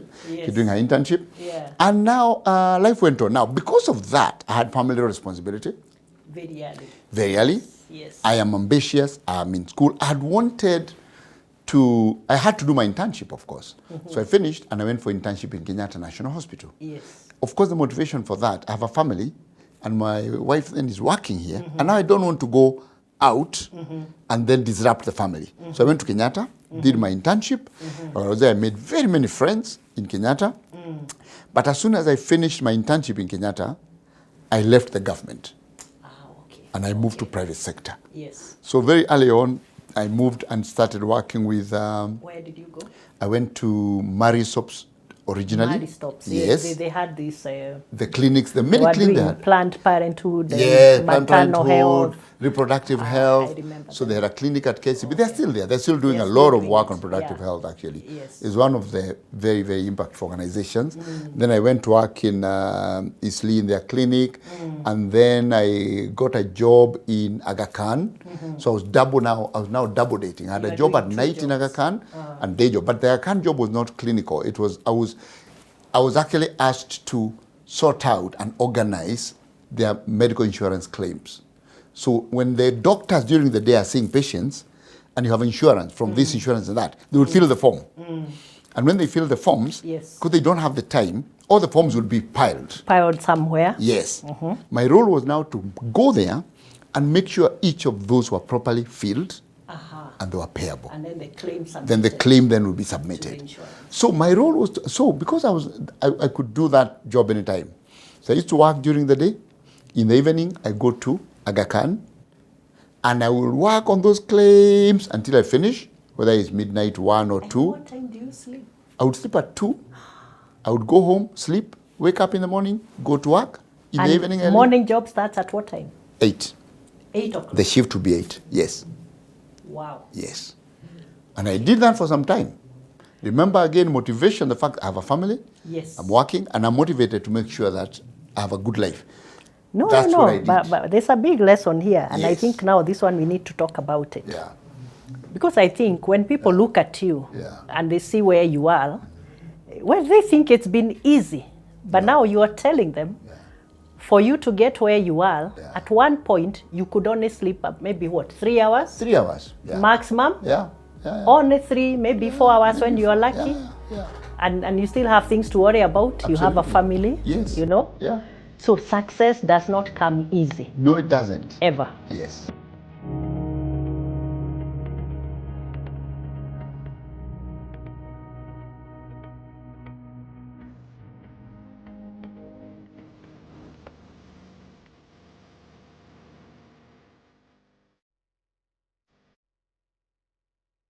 And I say, oh, this is interesting. I apply, and I'm interviewed, and then I'm They taken. take you. I would like to maybe say at this point again that that is the only job I ever applied for in my life Yes. to now. Yes. Every other job has been a referral, an invitation, Or a headhunt. or headhunt. I had already started back to the mindset of solving problems. Yes. And I think that's one lesson that if anyone listening and wants to be a leader, you must become a person who solves problems. Understands what the problem is and Get looks the for a insights solution. and find the solution. Yes. When people look at you and they see where you are, well, they think it's been easy. But now you are telling them, for you to get where you are, at one point, you could only sleep up maybe what, 3 hours? 3 hours. Yeah. Maximum? Yeah. Only 3, maybe 4 hours when you are lucky. And you still have things to worry about. You have a family, Yes. you know. Yeah. So success does not come easy, No, it doesn't. ever. Yes. Yeah. It doesn't. And it is not in a hurry. Yes. It's success is Step patient. by step. Success is patient. You have to be patient. You have to do things. Yeah. And just believe that if you are doing this good thing consistently, it will eventually pay. You have to be very intentional. Very intentional. About success and and where you consistent. want to go. Yes. And what you want to achieve. Exactly. I think that's what I'm hearing from And I you. keep saying that don't put a lot of value in intensity. Put a lot of value in consistency. Yes. Because then that's what builds habits over time. Yes, habits. Yeah. Yes. And that's in every aspect of life. So Yeah. I did that for some time. And then Avenue Hospital advertised for a job. Uh-huh. And as a medical officer for Now, the this patient. time you have experience of like how many years? Maybe about a year and a 1 half year. or so. So now you are getting a fruit of these of- double jobs, Yeah, yes. yeah. And Avenue advertises for a job for a medical officer. And I say, oh, this is interesting. I apply, and I'm interviewed, and then I'm They taken. take you. I would like to maybe say at this point again that that is the only job I ever applied for in my life Yes. to now. Yes. Every other job has been a referral, an invitation, Or a headhunt. or a headhunt. Yes. So I applied, I was called, I was interviewed, I And was you given the got job. it. Yeah. And then I started to work at Avenue. Then I dropped now. I remember I did a bit of Aga Khan also with Avenue. It then I overlapped. dropped Aga Khan, overlapped a bit, then I now focused. But And I'm sure they paid you much more than you got at Mary Stops. they and- paid me more. Yes. They paid me more. Yes. And then it was a more organized setup. It was more structured. Structured, and at that point is when my early green shoots of leadership started to come up. Because now when I was there, I was a doctor for the outpatient, Yes. doing shifts 8 to 2, 2 to 8 p.m. or night. Yes. So I was doing my rotation, but then for some reason, back to the conversation around discipline and social justice, I would never feel happy leaving a patient in the queue Waiting. until the other doctor comes in. So even if the doctor was late, I would be there until So you would extend your I would shift extend until we clear to wait the for queue. the next one to To come. wait. And then even you if there are too help many them. patients, exactly, Yeah. help them. Wow. And even if there are many patients, I would help them to clear. So of course, I'm doing this not for any purpose. I'm not doing this to get promoted. I'm not doing this to get more money. I'm doing this because it's the right thing to do. You didn't get paid overtime for that. No. So why would you do it? Just explain. Because for me, I've always been focused on the solution. Yes. And I'm like, these patients are here, they need to be assisted. Yes. So it's not about my time on my contract. It's about the fact that there are patients that need to go Yeah. home, and they've been Yes. waiting here for long. Yes. So for me, I solved that problem. And that's always been me, and even now. And I think what you are reminding us is also that leadership calls for empathy. Exactly. For you to really understand Yes. who you are dealing with on the other side. Yeah. And what do they want? What do they need? Yes. What support can I give them? Yes. That's how you build your leadership. That's how you build your That's what I'm leadership. hearing from Absolutely. you right now. Absolutely. Okay. And when you respond to a problem to solve it, Yes. you always find that the people appreciate. Yes. In fact, somebody met me the other day because later on we talk about the COVID work I did, and somebody asked, "How much money were you paid for COVID?" I said 0. Nothing. Nothing.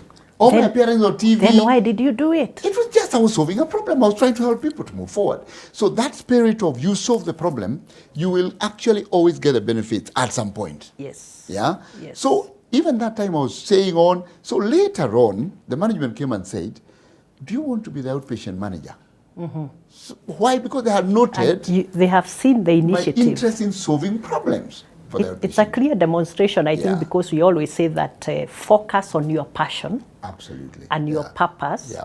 The money will come. It It will will follow follow. naturally. People want problem But solvers. The sometimes money we will want follow. to ask, how much are you paying Exactly. me? You put the cart before the horse. That's the easiest way to kill a That's career. what we do. Yes. And we kill our careers. That's how- the we easiest kill way to our kill a career. ambitions. Yes. Yeah, that's Because amazing. you're saying, "You want me to do this? Tell me how much more you'll pay me." No. Yes. And I'll give another example. When I was in GSK with, and Linus Gitahi was my boss, I had a similar experience where you're just given more and more. If you just do it, You do. the money will come later. Yeah, the pay will come exactly. later in whatever form.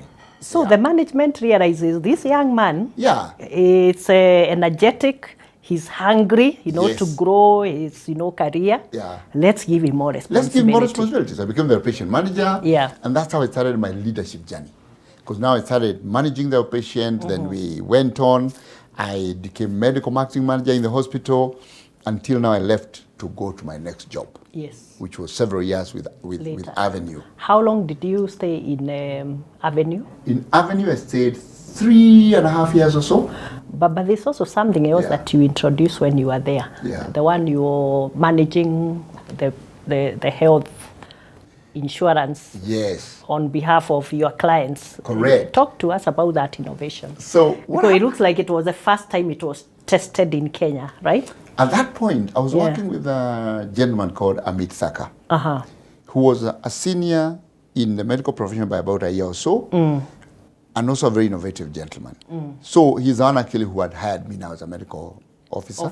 And we started working together. At this point, he was testing a model saying, instead of just sitting here and waiting for patients Yes. to be treated, why don't we actually go out to companies and offer a solution for health for their workers? For their workers. Okay? And when we offer that solution, we say, instead of you every time somebody is sick, you have to say how much money will they charge, we are going to give you a fixed capitation. Package, sort of. Yeah. And we'll say, if you are, this bank or this supermarket, you have 1,000 staff, pay us 1,000 shillings per staff, and then we will take care of their health needs. The whole year round. The whole year round. And even if we exceed what you've paid us, it's our risk. If we save, it's our benefit, which is the capitation model.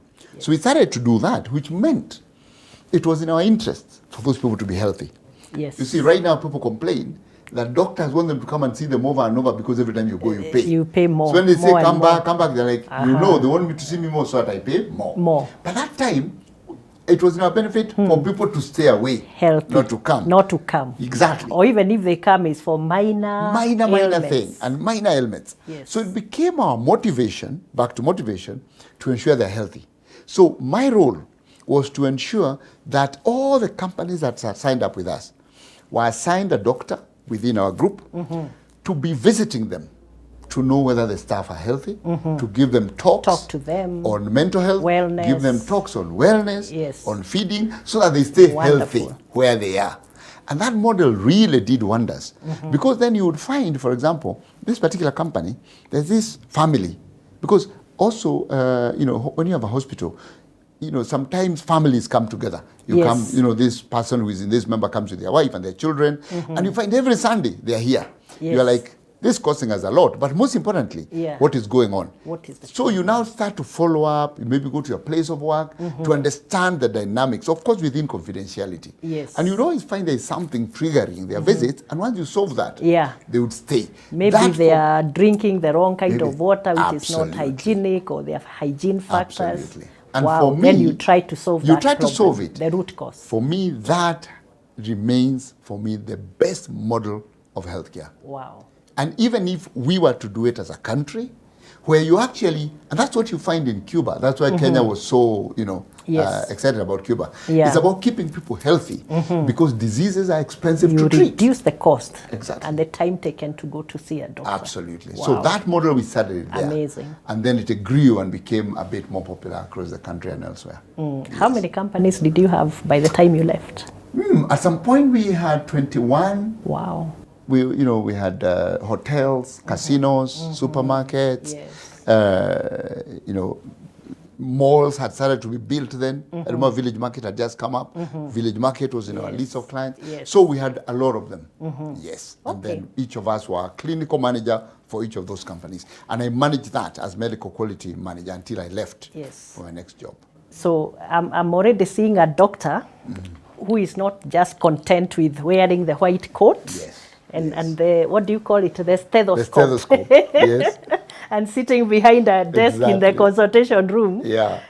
To someone who really wants to go out there and understand the problems Yes. that these patients are facing. Yes. So tell us how it went after that. You finally changed jobs. You So- think you went to insurance? I went to insurance. So Yeah. what happened is within the Avenue setup, Yeah. I had already started back to the mindset of solving problems. Yes. And I think that's one lesson that if anyone listening and wants to be a leader, you must become a person who solves problems. Understands what the problem is and Get looks the for a insights solution. and find the solution. Yes. That's what it is. Yes. So what I and that's what we're doing with this, the work we're doing around. At the same time, in Avenue, I realized that there was a problem with women who are coming to see us in the clinic who are pregnant. And the women would come and they expect to have a normal delivery. So they come to the clinic. Then the last day, they are told, hey, you have a complication. There's a complication. You have to go for cesarean section. And now there's a problem because they hadn't planned For a budget that. for that. Yeah, that expense. And how I realized that is because when I left medical school, I had a big interest in becoming a gynecologist. I'd wanted to become a gynecologist. specialize. specialize. But of course, circumstances in my life, I'm married, I have a child and all those. You couldn't go I was back like, to school. yeah, because now I have to leave the job and pay for myself the school fees. Yes, yes. So I stayed on. But now in Avenue, I started to run an antenatal clinic because of my passion. And I said every Wednesday, I have a clinic. Yes. And now I was a patient manager, but that became now my passion. And I would see up to 40, 50 women on Wednesday in one day. 40 to 50 Yes. in one day. Yeah, they would queue there. It became so popular. So popular. And when I realized this problem, I said, how can we solve it? So I came up with something we're calling the ABC. And we're saying it is antenatal, birth, and cesarean combined. So we calculated how much you needed to pay, and you could pay from the day you come to your first clinic, Yes. pay a certain amount of money. We divided the total fee to 9 months. So you paid like a premium every month. Every month you're Every paying. month you paid. For, yeah, little by little. Little by little. And that money, if you have normal delivery, that takes care of you. If you have cesarean, that money Is takes care of you. it's So covered. like almost like an insurance. Wow. So when you went to, even if you're complicated, you're not worried. Wow. So I called it ABC package. So that one I introduced. No, So- it's not like insurance because insurance will tell you this Yes. package, small one, covers only this and this. Exactly. If you want a higher cover, then you have to pay more. Yes. Now you are telling me you'd say it's 10,000 or whatever the amount was. Yes. And it will cover you for antenatal, birth. Everything. If it's cesarean, unfortunately, it's still It covered. is still covered. Amazing. What it did is that for those who ended up with a normal delivery, the total premium they had paid over 9 months was more than would have cost them. Yes. But they had the peace of mind. And you're thinking, wow, I don't know what will actually I happen. don't know. Yeah, So even if you paid more than you would have paid Yes. for normal, Yes. then you're actually satisfied because we took away You your have peace of mind your fear. also. Exactly. Yeah. For those who ended up cesarean, they ended up getting a benefit, they paid less. Because now it would have been would- more expensive. Exactly. Yes. But that also meant that it was in our interests Yes. to ensure mothers delivered normally. Normally. So we actually took care. We started Lamaze classes Yes. to make sure the mothers are trained to deliver normally. So it became the motivation Yes. to introduce Lamaze. So if you're in the ABC, you're also a member of the Lamaze class. So that's how motivation and incentives work in healthcare. So it that becomes there a are two ways. win-win for Yes. the hospital. and for the patient, Absolutely. the mothers and their families. Absolutely. Wow.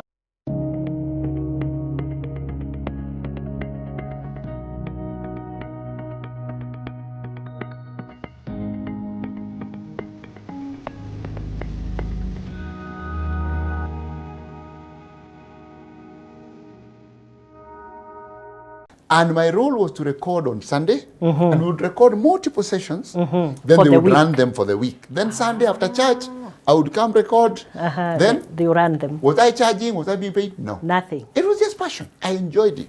In fact, when I moved to Madison, insurance company used to have this, maybe they still do, when you move into the insurance, because of they expect you'll meet a customer. Yes. They actually give you a suit allowance. Did you ever use I got it a on suit suits? allowance for 2 suits. It was in our interests to ensure mothers delivered normally. So we actually took care. We started Lamar's classes to make sure the mothers are trained to deliver normally. So it became the motivation to introduce Lamar. So if you're in the ABC, you're also a member of the Lamar's class. So that's how motivation and incentives work in healthcare. So it becomes a win-win for the hospital and for the patient, the mothers and their families. Absolutely. Wow. So all these things led to Madison Insurance calling me and saying, you know, we are looking for a medical services manager. Do you mind coming here? And I said, okay. I went. We talked, and I'm like, okay, this sounds like an interesting job. It's interesting. It was very difficult to separate from Avenue because we had now become a family. Wow. But I had to leave, and I went to Madison. But something very interesting happened then.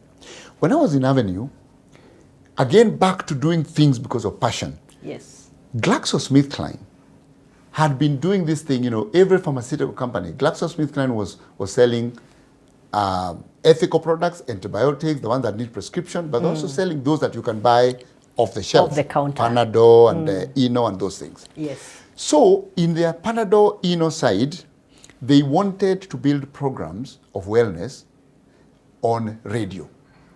So they bought some time on Metro FM then, in the morning, 30 minutes. And what they did, they wanted somebody as a doctor who would come in the morning and work with the journalists to be interviewed of, so if you had a stomach problem, what do you do? How do you avoid it? So I was the voice of Metro FM. So you are doing education to the public on radio? On radio. Wow. On a slot paid for by GlaxoSmithKline. I think that time they were SmithKline Beecham. They were just about to merge with Glaxo. Yes. And my role was to record on Sunday, and we would record multiple sessions. Then For they the would run them for the week. Then Sunday after church, I would come record. Then they ran them. Was I charging? Was I being paid? No. Nothing. It was just passion. I enjoyed it. And I would go somewhere and say, you're the voice on Metro. And I just People would recognize you? Yes. Without a video? Without a video. Wow. I think that kind of drove me, and I was like, I'm helping the public. Then one day somewhere along the way, like maybe 2 years on, one of the managers I was dealing with at Glaxo came to me and said, oh, the company has approved a small budget. We'll now pay you 10,000 per month. 10,000 only? Per month. For I'm a like, whole thank you. For a whole Saturday afternoon. 4 Sundays.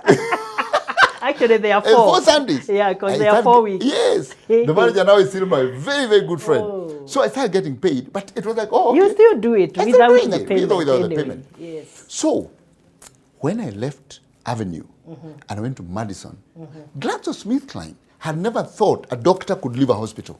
Because at that point it wasn't normal. Naturally, you stay in the hospital, you unapanda cheo kidogo. Absolutely. Yeah. So they were suddenly here, actually, you mean that we can get a doctor into Glaxo and to do the work now as an employee? Yes. So they approached me and said, we saw you left Avenue, meaning you're not doing clinical work. You're not in a hospital. You're not in a hospital. Do you mind coming to Glaxo? Oh. So I went, I talked to the marketing director then, and they said, you're hired as medical marketing manager. Now, let me ask you. Yes. Do you think that the fact that you are willing to put in the hours for them to support, the communication and public education and awareness had a role to play in them deciding you are the right person? 100%. When now they have a paid job. 100%. Because the other one was, Yes. finally 10K. Exactly. But now they are saying, we have a proper job for Yeah. you. And I'm sure they paid you much more than Madison. Now it was a full job. It's a full job. Yeah, with benefits. With good benefits. I was told I even have a club membership. Wow, from Yeah, the village yeah, to a club yeah. membership. Yeah. But definitely yes, because you see, the interview processes we do Yes. and can never replace knowledge of an individual. Because you do I know, you've been in high leadership, you've interviewed people, Yes. and after you hire, you're like, wow, I wish we knew this person. Yes. We made a mistake. Because now their character is different. Is coming from what in. they You can see presented. now, you're experiencing But I'd work the with real person. The real person. Yes. They had seen me work. They had seen me show up on time, making sure I never missed a Sunday. Yes. So what better way to interview somebody than Yes. to watch them for 2 years Yeah. doing the work you want them to come and do? Yeah. So it was very easy for them to say, we want you, are you ready? We negotiate. I did not even go to an interview with other people. It was just, are you ready? Here's the contract, sign. So I became medical marketing manager in Glaxo. In a Glaxo. Exactly. So what we are saying Yeah. is that the certificates are definitely important. Yes. But what is more important is your ability and your willingness to go out of your way. Yes. The duty plus attitude, where you say, the doctor has not yet come. My shift is over, but I cannot leave these people on the queue without someone to attend to them. Yeah. That is what differentiates between a very successful professional and one who just remains average. Absolutely. That's what I'm hearing you, Dr. is saying. That's the difference between And success that is and why Glaxo Yes. comes to you and says, Yes. come and take this Come job. and take this job. Yes. And now they know we'll my pay you passion. more. Yeah. Yes. So Yeah. now I have fully paid job. I'm a manager And now. you didn't ask for that job. I didn't ask for it. Yeah. I had moved to Madison and You had were a job comfortable there. in Madison. I was happy. I was comfortable. They are giving you a better package. Absolutely. Because they know what you're capable of doing. In fact, when I moved to Madison, insurance company used to have this. Maybe they still do. When you move into the insurance, because of they expect you'll meet a customer. Yes. They actually give you a suit allowance. Did you ever use I got it a on suit suits? allowance for 2 suits. I've never seen you in a suit. I went to Sir Henry's. Oh, you did? I was told the place to go is Sir Henry's. I'm like, where is that? I was shown. I In went there. Kemadi, on Kemadi Street Kemadi in Street. town, in Nairobi. So you actually bought suits. 2 suits, What? grey and brown. What colors? Grey and brown. Wow, brown Brown suits, was my daktari. favorite. It was a light brown. Oh, Mary. not too bad. And now I had a suit, a tie, and now so it's a good job. 6 months on, Yes. I'm being told, move. So it was also a very difficult decision. Yes. But Madison was the shortest place I worked, 6 Yes, months. yes. Then I moved to GlaxoSmithKline. And I Yes. got this job. Now it's a bigger job, and now I'm a manager. So now I started working there as a medical marketing manager. They took me for training in London. I came back. Now my role was very simply an extension of what I was doing on radio, but now more sophisticated. Yes. It is something we used to call medical marketing. So what you do is, so you have a medicine like Panadol. Now Panadol relieves pain, but then it also wants to be known as a safe pain reliever. Yes. Because scientifically, it's safer than other painkillers. It's tried and My role is tested. to look at the science and then communicate that science in an easy way to consumers. the ordinary person. To the ordinary person, Yeah. but through what is called a pyramid of influence. Yes. So you don't just go to the ordinary person and say, it's safer. Because they're like, why should I believe you? There's something called the believability. Yes. Why should I believe you? You're the one telling me. Yes. So you have to go, talk to nurses and doctors, and then convince them. Then they would then talk about it in the media. They would then talk about the patients. So you start with the highest doctor, then that doctor tells the next doctor like that, a pyramid of influence. That's what I used to do. So I would host meetings, I would talk, we even would do some science conferences. So that's what I did. But then, as I did that work, my boss then, Linus, tells me, this person has left. They were the marketing manager for a particular category, cough syrups. Do you mind taking up this as we look for somebody? So I'm like, fine. Okay. No, I don't remember a conversation where I said, oh, are you going to pay me? No. Now, see, I'm like, doing this already. yeah, I'm like, okay. So I picked that up. You took that I role, took that up. which was actually not the role you are supposed to be No, doing. my role was still on. initially. It was And in you still addition have- to. So you are double hatting. Double hatting. Yes. And I went on. At no extra pay. No extra pay. I just did it. And then as you're performing now, you're like, okay, could this, is this other one? Like that. And I was, I decided, let me go and do an MBA in marketing, because now I'm in marketing. Now I need to understand this language of these people. Because remember, I come from medicine. You are a medical I'm doctor. a medical doctor. That's your core training. Exactly. Yes. And when I sit down, people are talking about product placement, they're talking about promotion, market, consumer, market share, consumer. The doctor doesn't usually want to know, who has supplied the medication. No. You just want to go buy paracetamol and no. The rest is up to you. So I didn't. Now you have to do that. I have to understand. Wow. Because my colleagues are talking a language I need to understand. So I did an MBA in marketing and strategy. So now I continued, and then an opportunity came, and GSK told me there is an opportunity to go to South Africa. We want you to go. Yes. So I was expatriated to South Africa. Yes. And I went to South Africa as a medical marketing manager, but still with a role in marketing. So managing the painkillers. Yes. So there was a very popular painkiller in South Africa called Grandpa. So I was looking at that and, trying to help the team there to also open the market for that. And also it had challenges of people thinking it creates addiction, So I was now transferring my medical knowledge to marketing to explain to the people to also create safety around it. Yes. So that's how I went to South Africa and I grew my career. But when I went to South Africa, now as a GlaxoSmithKline person, I've gone there with my family.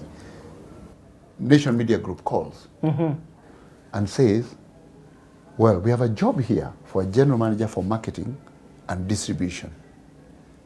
Are you interested to talk? I said, you always want to walk back in the country. Yes. So I said, of course. So I came here, interview. They told me this job is yours. Come. We want you on board. Yes. So I moved my family back. We came to Nairobi, and I joined Nation Media Group now. That was the first step out of the health sector completely. Because remember, Glaxo is in health sector, you are clinical. In media. Now I'm in media and marketing. Completely different ball game. Completely.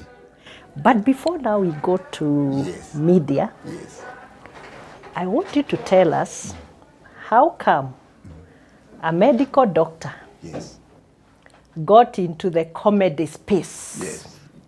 Because I have seen somewhere Dr. Githinji Gitahi with a red corner, ridiculous. You guys see, do you know ridiculous? Mongale, KJ, and who was the other guy? And there were, I think, 3 of them. Yes, I remember him. So imagine Dr. Jogona, here. Tony Jogona. Yes. Can you imagine Dr. in that mix? Yes. Can you please explain, first of all, why you had to do that? Because that time you were still in Glaxo, you were selling Panadol. Yes. So how did that come in? So,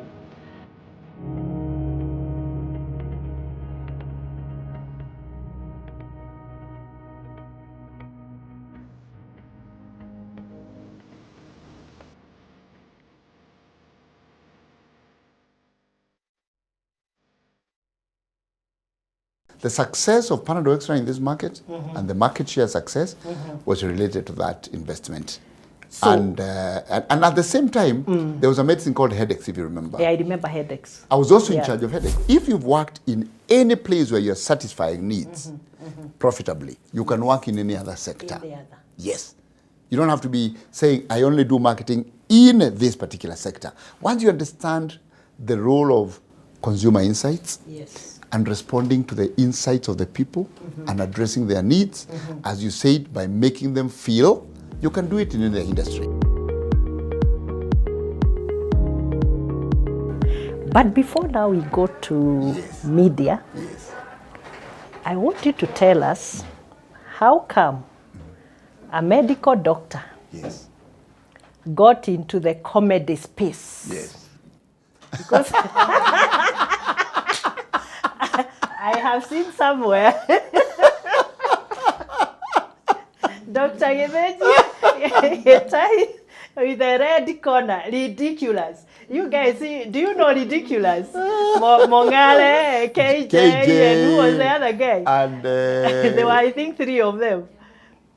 Yes, I remember him. So yes. imagine Daktari Njogona, here. Tony Njogona. Yes. Can you imagine Daktari in that mix? Yes. Can you please explain, first of all, yes, why you had to do that? Because that time you were still in Glaxo, you were selling Panadol. Yes. So how did that come in? So, this is very interesting, and I've learned later why my thinking was like that, and I'll explain that to you. But when I was in Glaxo now, I am medical marketing manager, but now I've already now started flowing into be brand manager. So I'm also, now I'm running brands. I'm not only now relating to the medical side, but I'm now promoting the brands. You are fully on the I'm fully on the marketing side now. Yes.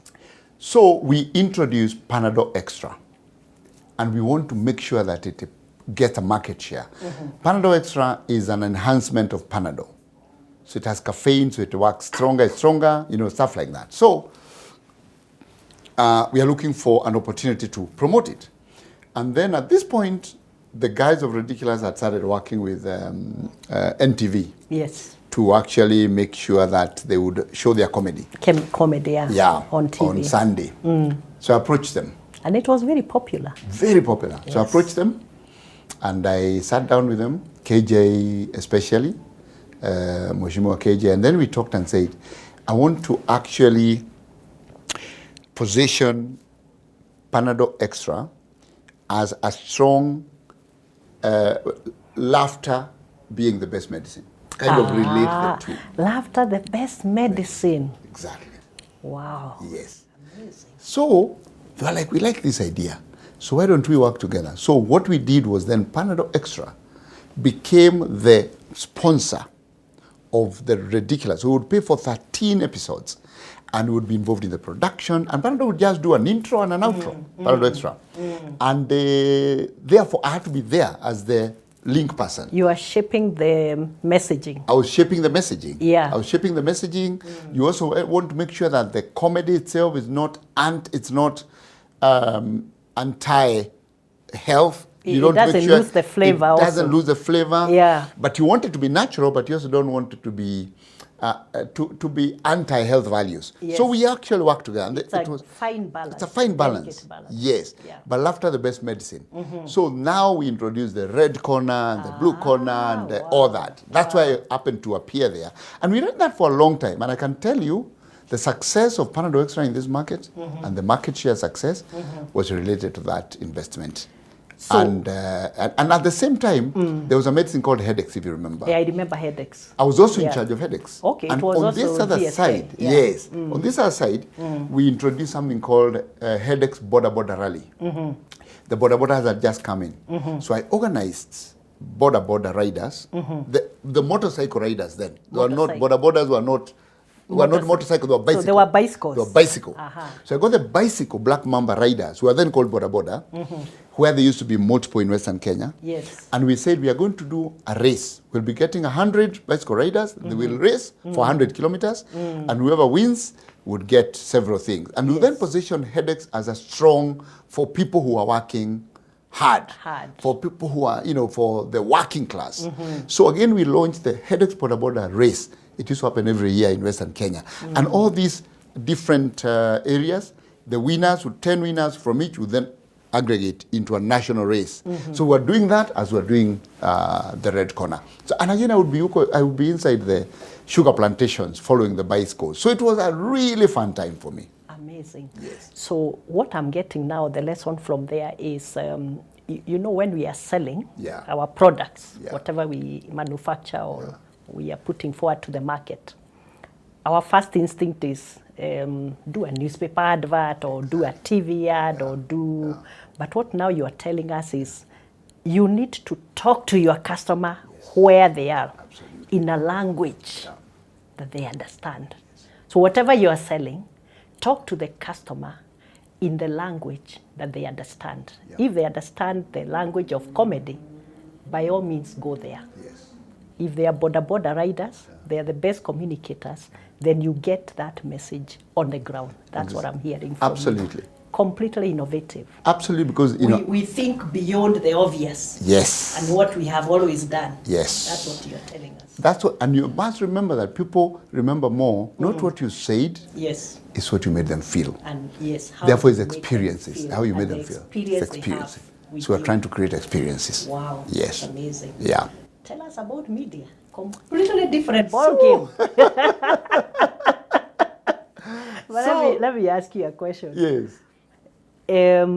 Linus Gitahi has also been on the executive table. Yes. He was our second guest, and he did a fantastic job. Right. So he was in GSK Yes. when you were there. Yes.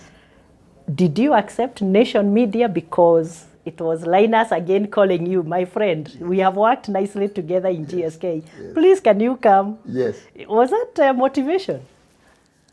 Absolutely right. And actually, it is Linus who recommended me to the recruiting team within Nation. Yes. How did he recruit? Because when he left me, because Linus worked with me in GSK, then he left me. He went to Nigeria. Yes. When he went to Nigeria, we continued working here. Then he got the job at Nation several years later. After Nigeria. Yes. Yeah, that's what he told us. So when he came to Nation and they found them looking for somebody for marketing and distribution, he remembered a young man who was so passionate about distribution and marketing and going around and reforming distribution of the, and he said, talk to this guy. So actually it was word of mouth from Linus to Nation. He recommended. Exactly. I never asked. So he recommended. So that, and then of course now I was like, so I know now the leadership, these people sound interesting. So that's how I joined. So when I joined, you asked me about my experience at the media.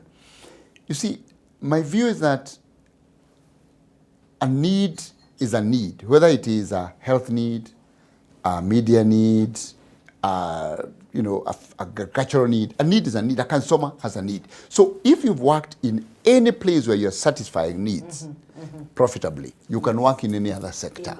Yes.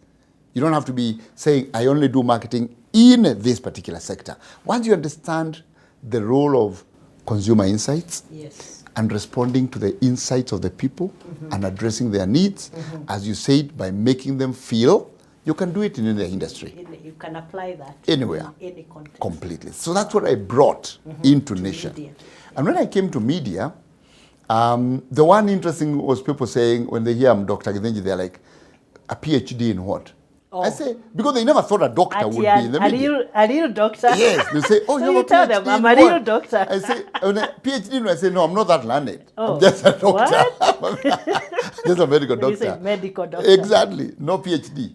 So that was the interesting you thing. know, Daktari, most of us do not understand those, what do you put after your name? Dr. Githinji Gitahi, M, B? MBCHB. BCHB. Yes. But you know, most of us, we don't understand, what that exactly. means.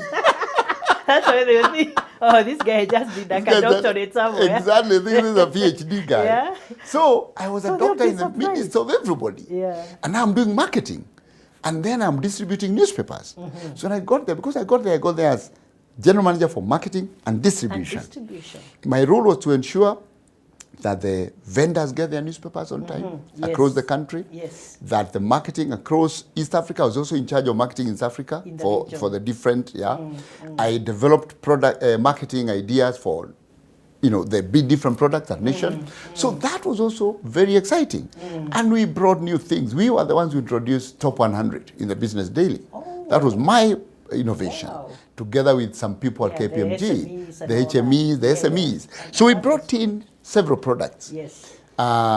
So that was an exciting time. And now my role was to ensure the papers reach the vendors. But now I could not ignore the production process. Yes. Because if the production plant doesn't deliver on time, the vendors and distributors will call me. They don't get their paper. So I would spend a lot of time on Mombasa Road, inside the printing press. Sure the deliver is on time. The printing is on time. And every time it broke down, the first ones will call is me. Yes. Because we have to reorganize orders. So that you are like, now that we are late, maybe we should reorganize the Mombasa ones to go to Kisumu. So that was also a very exciting time. You had to make decisions, and we did what we did. We did very, very well around that time in the Nation. Campaigns for Taifa Leo, campaigns, so it was a really exciting time. And then introducing these new products. Okay, but now, before that, two general managers left the organization. One was in charge of publishing, and the other one was in charge of transport. Those roles were given to me. Wow. Again, Did I ask for an extra fee? No. Nothing. It was just, magazines, okay, bring them on. So that was another And lesson. you still have your General manager marketing and role. yes. I never ever went to say, now there is this big, can you negotiate, give me more? Never. I'm already overloaded. And because of that spirit of solution provision, a few years later I was told there's a role in Uganda for managing director for the subsidiary of Uganda, Monitor Publications Limited. Do you want to go and do it? Yes. Naturally. So I went to Uganda and I was there because for 3 years. You have demonstrated. This as is someone director. who really wants to work. Yes. You have already written your CV. You have your qualifications. Yes. Everyone you knows build about it as them. you go. But you have really built it by experience and demonstration. Yes. That's exactly what you did. So I went to Uganda for 3 years. Yeah. Okay, as the MD. As the MD. Wow, that's amazing. Yeah. Now, there are jobs we do because they are within our training and all that. But I think there are also jobs we do because of the satisfaction that they give us. When I look at your career, this one job I'm thinking was out of the passion because of the impact that it had. Smile Train. Tell us about it.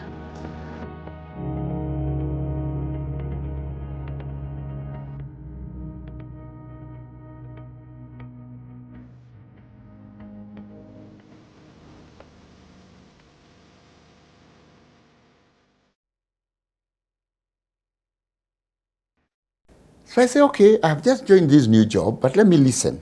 So I listened. At that point, there was no video conference, Zoom calls. So I remember I had to go to Kabete, the only place we had video conference. And because we were in the US, they're like, we want to interview on video. We found a video conference center. This is the number. This is the what. Please go there tomorrow at this time. So I remember sitting outside because there were other people also using waiting to use the facility. Exactly. So I went out. I was interviewed. Technology has really changed. He sat down, he said, you know, you're not leaving. So whatever you want to do with that other job, it's up to you. So I talked to my people in New York. I told them, now this is a situation.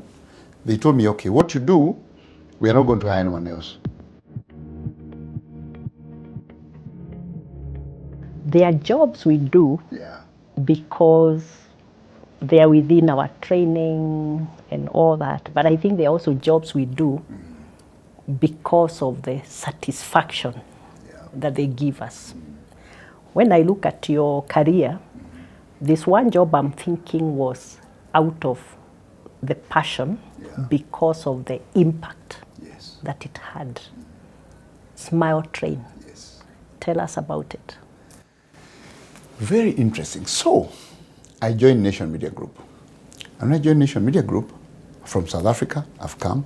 I've now started reforming distribution, working with the leadership there. Things are getting better. Then I get a call. And I'm told, you know, there's this US company. It is looking for a regional director for East Africa. And we have been told to talk to you by somebody you worked with in GSK. Again, referral. So I say, okay, I've just joined this new job, but let me listen. So I listened. At that point, there was no video conference, Zoom calls. So I remember I had to go to Kabete, the only place we had video conference. And because we were in the US, they're like, we want to interview on video. We found a video conference center. This is the number. This is the what. Please go there tomorrow at this time. So I remember sitting outside because there were other people also using waiting to use the facility. Exactly. So I went out. I was interviewed. Technology has really changed. What? Yeah.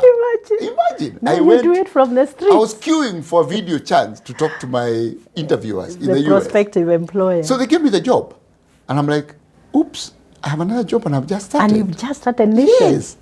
I struggled with it. More money.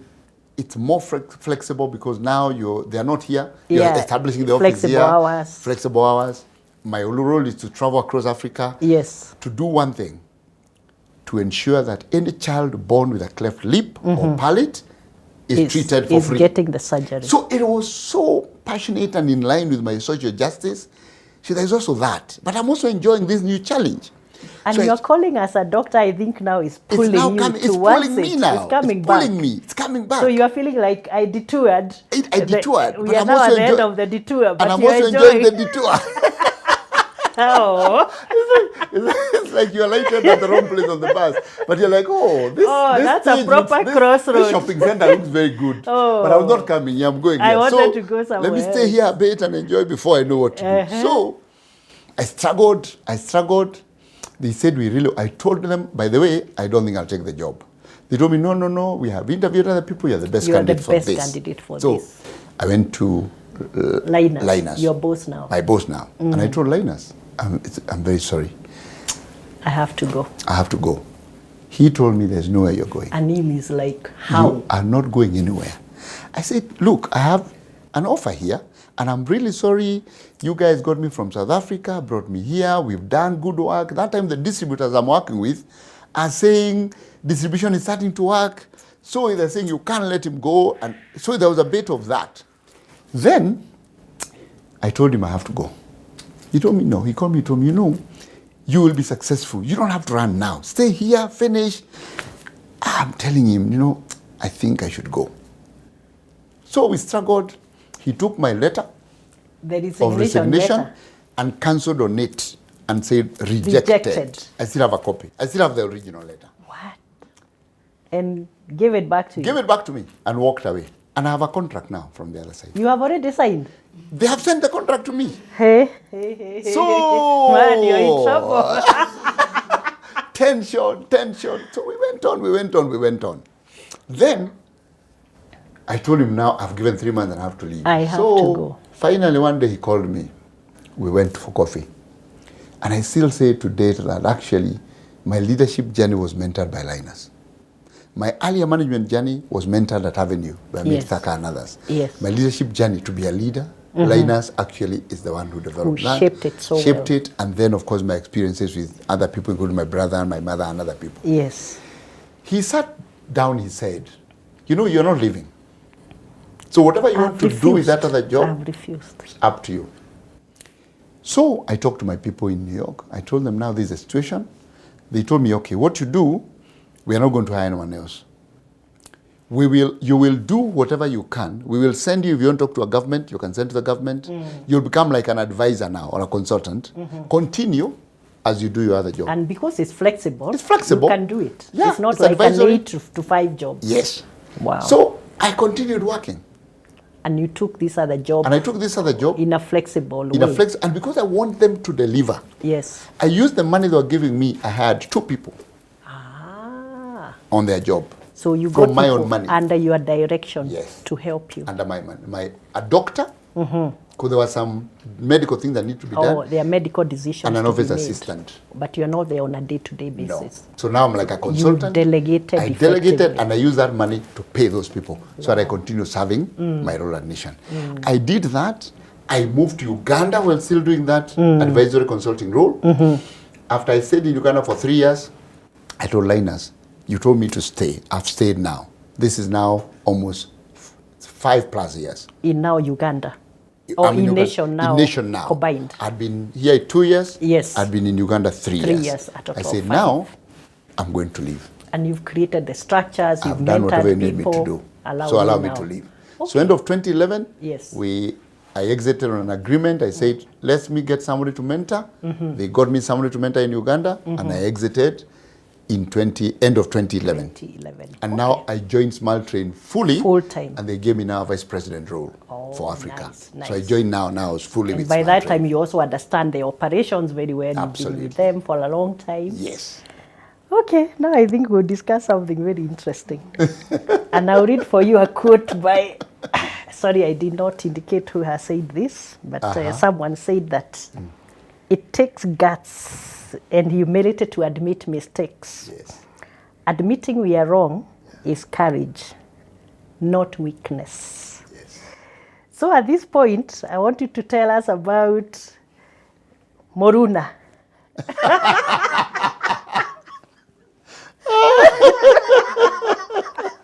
I saw it somewhere. Wow. I have laughed on this one. I can't stop laughing. Why did you ever think that you could create a media powerhouse in the middle of our county? And I'm not saying our county is not good. Yes. The county of Nyeri. Yes. But what was the idea? What was the thinking behind it? Wow. The media house. So, In Nyeri. let me take a sip of water. You need it. I need it.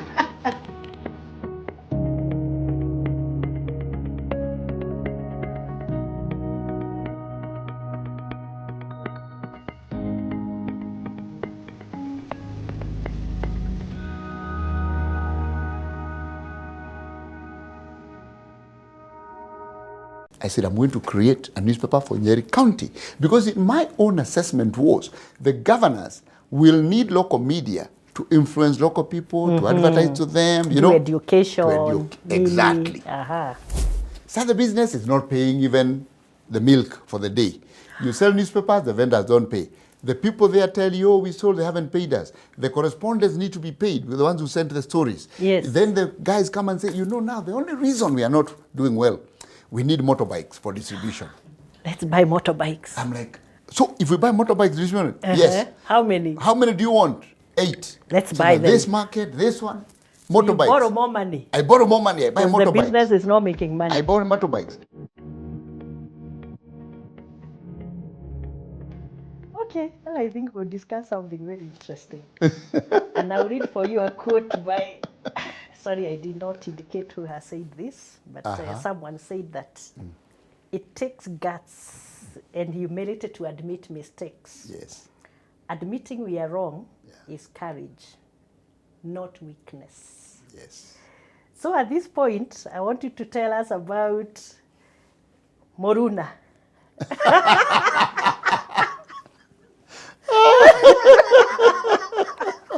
I saw it somewhere. Wow. I have laughed on this one. I can't stop laughing. Why did you ever think that you could create a media powerhouse in the middle of our county? And I'm not saying our county is not good. Yes. The county of Nyeri. Yes. But what was the idea? What was the thinking behind it? Wow. The media house. So, in Nyeri. Let me take a sip of water. You need it. I need it. So this is what happened. Yes. Actually, you are at exactly the point that I've left Nation. Yes. The 2011, I've left end of 2011. And now you are going full time. Smile Train. To Smile Train. And now, I am telling myself, remember at that point what was happening? Devolution. Yes. Is happening. This is which year? 2012. 2012, yeah. Yes. That was the first, the crossover. Exactly. Ah, okay? Yes. So I'm now seeing that first I have this job, I'm establishing the office here. It's not an 8 to 5, it is objective based. So you are operating from Kenya? From Kenya. Yes. And I'm heading Africa. And my role is to ensure we reach as many children as possible. So it's up to me to decide. Ethiopia is where the biggest problem is. I go there, I find doctors, we train them, and they start to operate. Yes. Because it's not organizing like doctors to come from outside to come in. You use the existing doctor and you train them using those who are now trainers. They can do the operations. Okay. Then I decide Congo, I go, I come back. So it's me planning my time. Yes. My objective is we need to operate 10,000 kids this year. Next year we need to increase that 15. So there's no one telling you, are you in the office, are you doing this and this? So I'm working. So when I'm not traveling, I could actually work from anywhere. So it's management by objective. By objective. This is the objective I want to meet. How we deliver? It's up to you. It's up to me. And that is something I learned from that job. So even now, people work with me, directly with me. They're like, your hands off. I say, I'm managing my objectives. So if you deliver the objectives, where do I have to follow up? You report to me every week. What's going on at every week? You have a morning check-in. No. Yeah. If you're not delivering, that's another story. That's another story. But if you're delivering, I don't have to be in your business. So what I decided, I said, now I have experience in the media. I've worked in the Nation. Devolution is coming. 5 years experience. 5 years experience. In the printing press, distribution, media, marketing. I now have leaving my Nation job. Devolution is coming. This is an opportunity. Yes. This opportunity, I looked at the US and I said, every state has a newspaper. Washington Post, this and this, Express. I said, I'm going to create a newspaper for Nyeri County. Because my own assessment was the governors will need local media to influence local people, to advertise to them, education. Exactly. I said, this is the opportunity. So I took my pension from Uganda. I'm having goosebumps now. Pension imeenda. Pension imeenda. Take my pension from Uganda. I say I am going to go and I'm going to start a media house in Nyeri. And I decide I'm going to print the newspaper and I consult some journalists and we say it's going to be in Kikuyu. And I tell them, give me a good name. And they say, Muruna. Muruna means my friend. It's friendship, yeah. It's my friend. Muruna. Yeah. Hey. Yes. So I said, there's your friend in Nyeri County. Good. Very nice. Muruna newspaper, Kikuyu, we bought and I invested. I took my money. So you bought the printing presses and everything? I bought the printing press from Miami. It was a second-hand Heidelberg. Yes. It was the one that you can also print. It's not like a newspaper printing. You could also print brochures, and calendars, and all it. that. Yes. Yeah. So that was now going to be the side business, but Yes. mainly the newspaper. Before the press came and was settled, I did contract printing with the Star. So I would print, carry the newspaper to Nyeri, distribute, pay. So I got into this. I hired journalists. I bought MacBooks for design. We bought the software that would have the real Kikuyu language. You know those things you have on top? The Yes. A-U. Yeah, the vowels. We call them Tomorio. Those ones. Yes. We bought that software. It was a full operation. Wow. Then I went to an agent and said, my printing press is coming. I want to establish an office. Get me a place I can rent. That guy, the agent, God rest his soul, internal peace, one day called me and said, Daktari, you are not going to rent. Come and buy this house. So I had come with a car, bought a new car from Uganda. I came with it. It was change numbers. It was relatively new. Yes. Now he said, I'm buying a printing press. He wants me to buy this house. And now buy land, which was not in the plan. It was not in the plan. Initially. The house has a piece of land. Yes. And he wants me to locate the printing press there. In the house. In the house. In a section of it. I sold my car. To buy the land. To buy the house with the land. That's why I bought the house. Part of it, I built the place where the printing press would be. And when the printing press landed in Nairobi, I was like, oh my God, this thing is 8 tons. You have to transport it to Nyeri. Now that's when I discovered that cranes are expensive. So now you're starting to pay a whole lot of money to bring it. Then you bring it, you need another crane to lift it off from the truck to put it down. It was a really difficult operation. You realize when you're building the printing press, you need to compact the soil. You have 6 inches of gravel. All those things I had not seen. Do you have to bring some walls down in the house? No, it was to get a it space. So the house stayed. I was using a part of the compound. Oh, I see. Okay. Yes. So you're not in the house. Not itself. inside the house. So Okay. I'm building now this separate from the house. But you need to build the structure. I have to build the structure, everything, plus the offices. Yes. So that I learned very hard lessons. So all these are costs you which were not in the They were initial not in the plan. initial thing. Yeah. So as you can imagine, Yes. now I'm into debt. I started now debt. Went and borrowed money from the bank, this and that. I'm paying this, established. Then we start the business. Start the business is not paying even the milk for the day. You sell newspapers, the vendors don't pay. The people there tell you, oh, we sold, they haven't paid us. The correspondents need to be paid, with the ones who sent the stories. Yes. Then the guys come and say, you know, now the only reason we are not doing well, we need motorbikes for distribution. Let's buy motorbikes. I'm like, so if we buy motorbikes distribution, yes. How many? How many do you want? 8. Let's So buy that them. This market, this one, You motorbikes. borrow more money. I borrow more money, I buy Because the motorbikes. business is not making money. I bought motorbikes. Then they're like, you know, we need one more MacBook. I buy. We need this. So I bought things. I bought. That time we were paying correspondence. The costs are New money is escalating. coming. The costs are escalating. You're paying salaries. They say, you know, the reason it's not working. We need a sub-editor. You hire a sub-editor. I went into debt. Serious debt. Yeah? Then you discover the motorbikes you bought for distribution are now doing boda boda in Makuyu.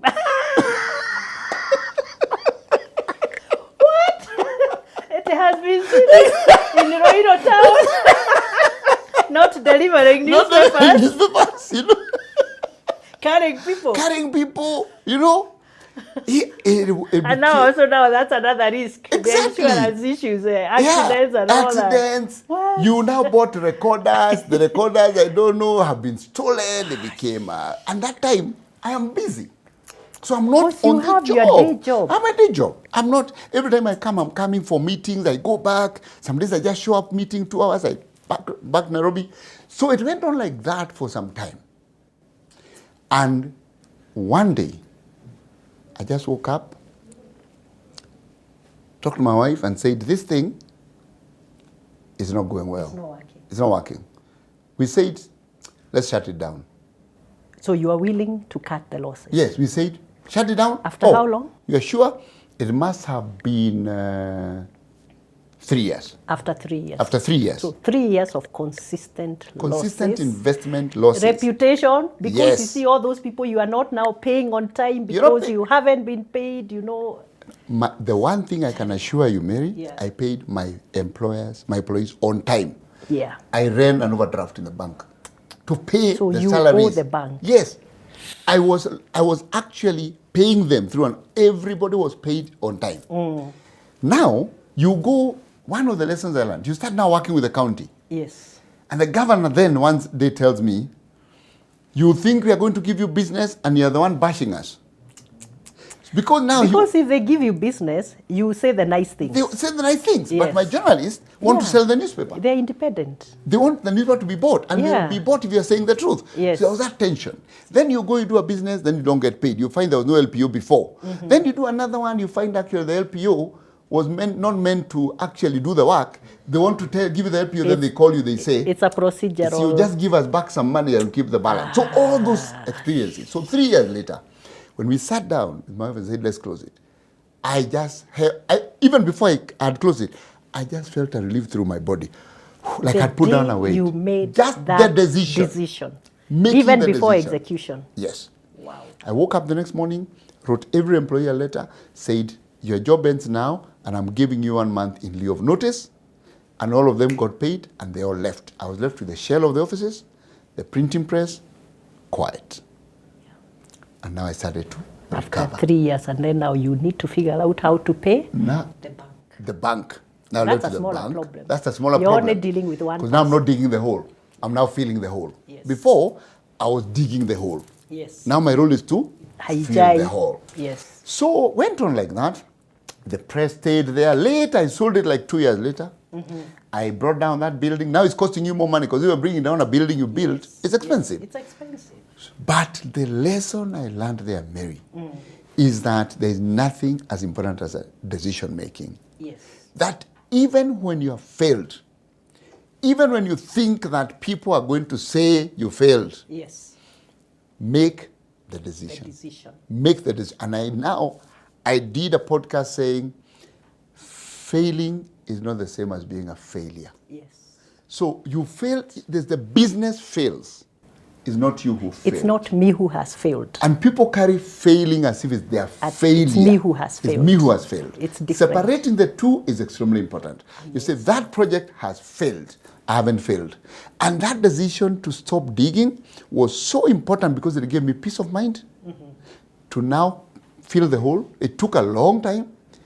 And that was a decision to say, this has failed and I'm done with it. And that was courage for me. And that courage, I have held it even through other things, to make decisions when things are difficult. Yes.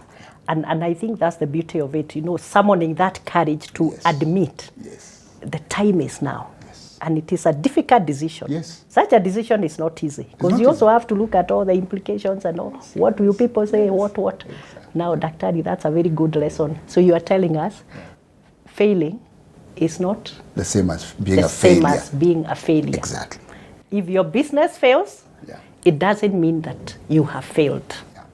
You can try once more. Yes. Maybe do things differently or try a different business model, Yeah. and you will succeed one day. I think that's a critical very important. lesson. Yeah. That's why I had to talk about it, even if I've laughed on this one.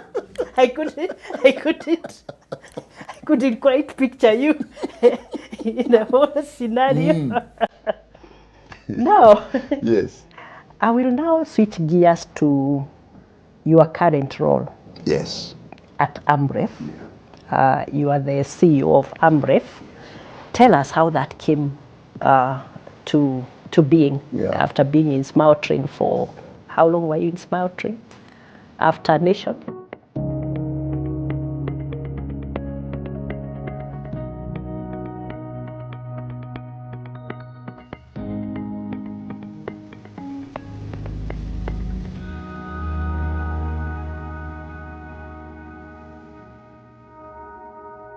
The next year now in February, I go to Dubai with my wife to watch John Legend jazz. And we go there and then I'm called. I'm told, the board really would like to talk to you and they're here tomorrow. I'm like, no, I'm in Dubai. Yes. So I say no.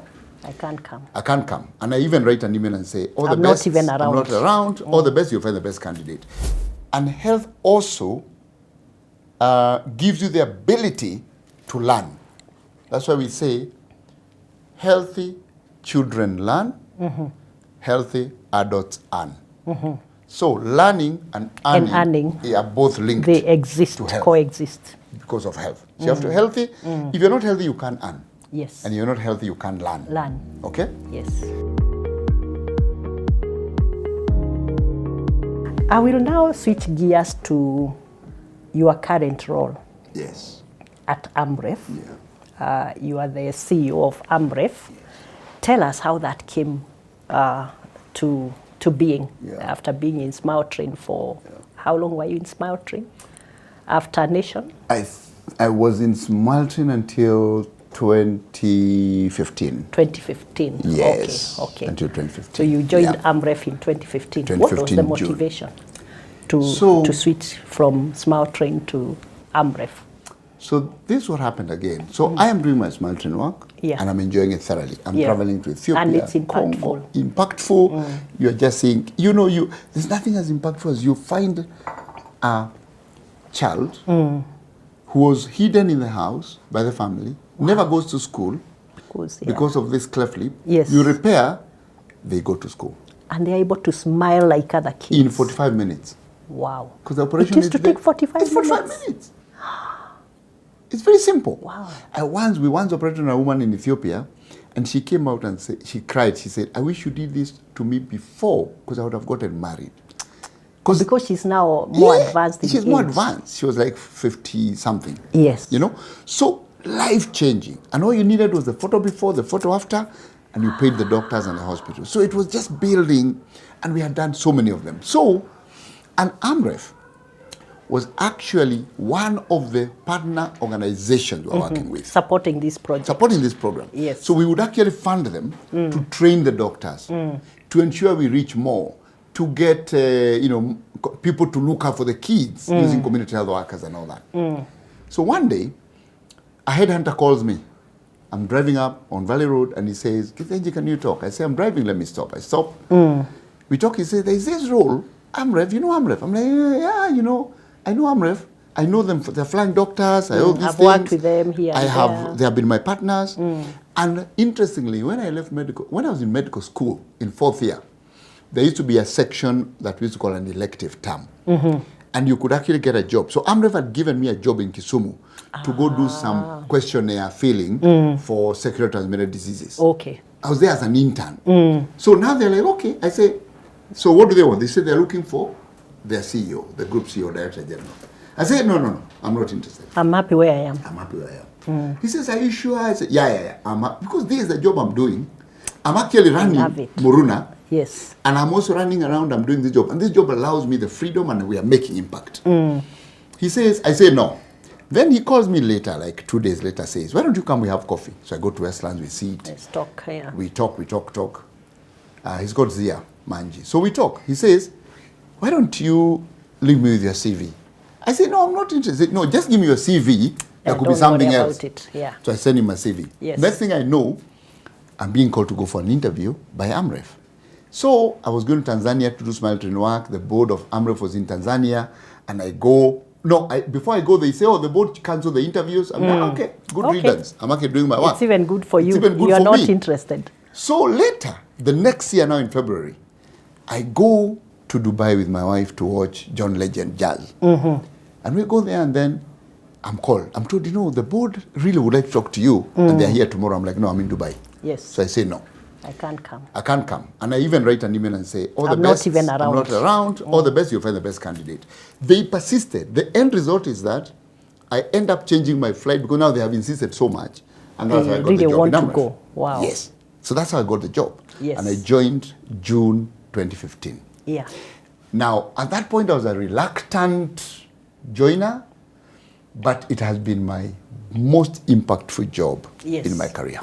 Wow. Yes. I have seen you say somewhere that health is the biggest cause of poverty. Yes.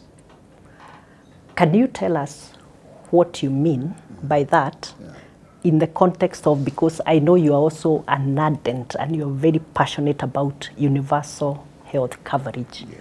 So just explain to the viewers and those watching us, first of all, what universal health coverage means and why it is important, especially for us in our context in Africa. Yeah. And of course, it's a global thing, but it's probably more required here in our circumstances. So maybe just explain for those who don't know what it means. All right. And why it is important.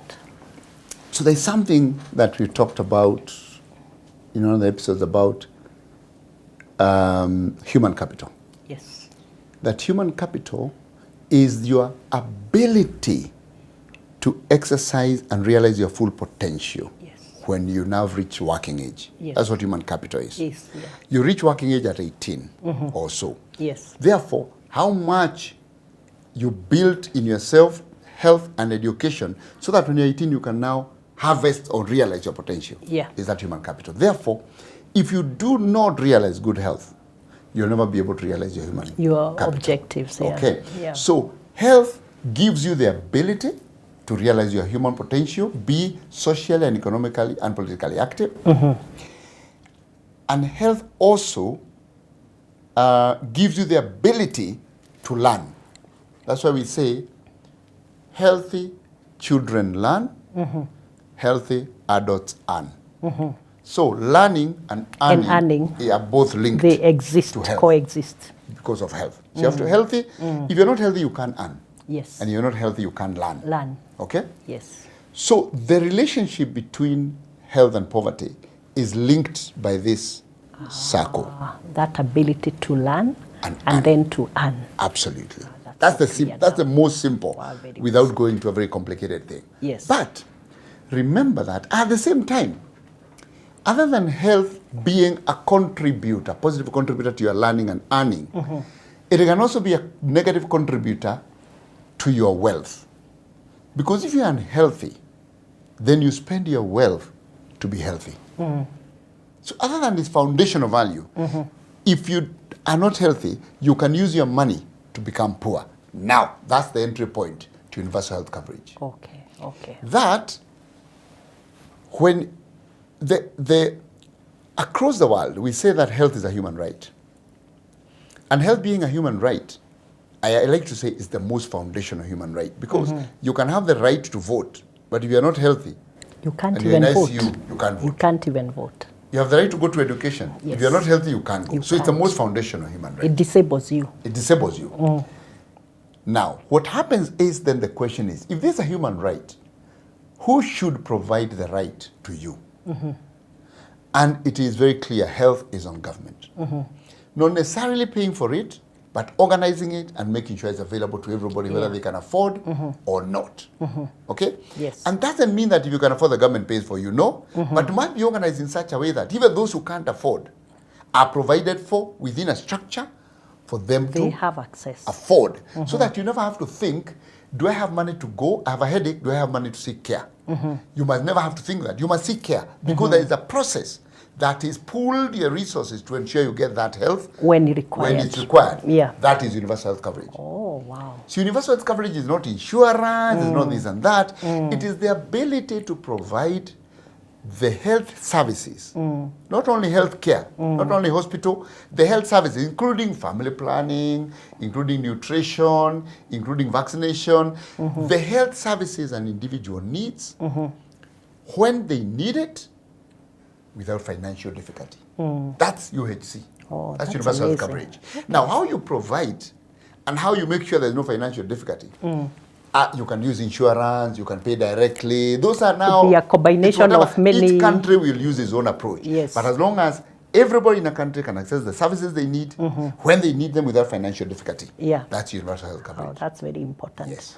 because we are also having cases of now people saying, oh, I mean, I had assets. I had to sell an asset, you know, to either it's my relative or myself to be able to access and to afford. Absolutely. You know, to pay. Because the government did not provide the universal health coverage. And therefore, when you need the services, you actually have to look for money. And if you don't have it, you sell your land. You sell your livestock. In actual fact, more than 1 million people fall into poverty every year in Kenya because of health bills. Lack of in Kenya alone. Health. Yes. Wow. In Kenya. 1 million. Wow. Yes. Wow. 1 million every year. More than it's about 1.5. So, as a follow-up to that, what can you, as an operator in that space, recommend? What needs to be done? What is it that people can do about it? To make it more accessible, more affordable. I think there are elements of it that are happening, there are elements of it that have been happening, but I think the bottom line is that it's a very complex issue. The government must identify the poor and provide a mechanism for them to afford care. Whether it is through paying premiums for them, whether it's providing care that is free, that they can actually go and access. When I know there's nothing free, it's actually tax funded. You must identify the poor and focus on them. And somehow deliver a solution for them. You must focus on the poor. I think the challenge I find with governments, in my experience now across Africa and elsewhere, is that when you talk about universal health coverage, universal, the word universal means 100%. But you focus on 100% being everybody in the country, including Githinji and Mary. But what about saying, my universal is the poor? And therefore, first and focus on anyone who can afford. And that when I have achieved 100% of those, that's my universal health coverage. Because especially those without a pay slip. Yes. At the end, it doesn't matter the size of the pay slip. Exactly. Yeah. So if you can actually redefine universal, so that is more practical. You're saying anyone who cannot afford, and of course you have measures for affordability. First, we'll make sure those are covered. They are covered from prevention, diagnosis, treatment, admission. Then now, once you've covered that, we think about how do we organize those who can afford so they also don't have to pay a lot. And it's more efficient. By pooling their money and maybe providing. And then the next thing is ensuring that you must put controls for price of medicines, for the amount of money that is charged for condition. Countries where universal health coverage works, other than America, because America is a messy situation. In Europe, there are controls. You can't have universal health coverage without particular controls and saying, if somebody has pneumonia, you should only give them the following drugs. And if this can't work, you give this. You can't just give whatever you want. Anything. Yes. Wow. So there has to be controls led by government, and that's why I say I believe in pro-poor universal health coverage. Meaning, start off with the poor, sort out those, then organize the rest. Then you can organize everyone else. Tell us about COVID-19. We saw you. A lot of the people actually saw you the first time during COVID-19. We continue with the conversation. This is the executive table. Continue watching.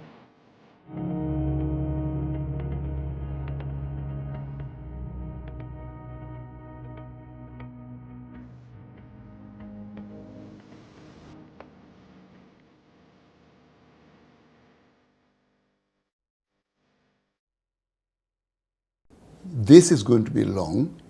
Please go into hibernation. I said go into hibernation, meaning just like animals that conserve their energy, conserve your cash.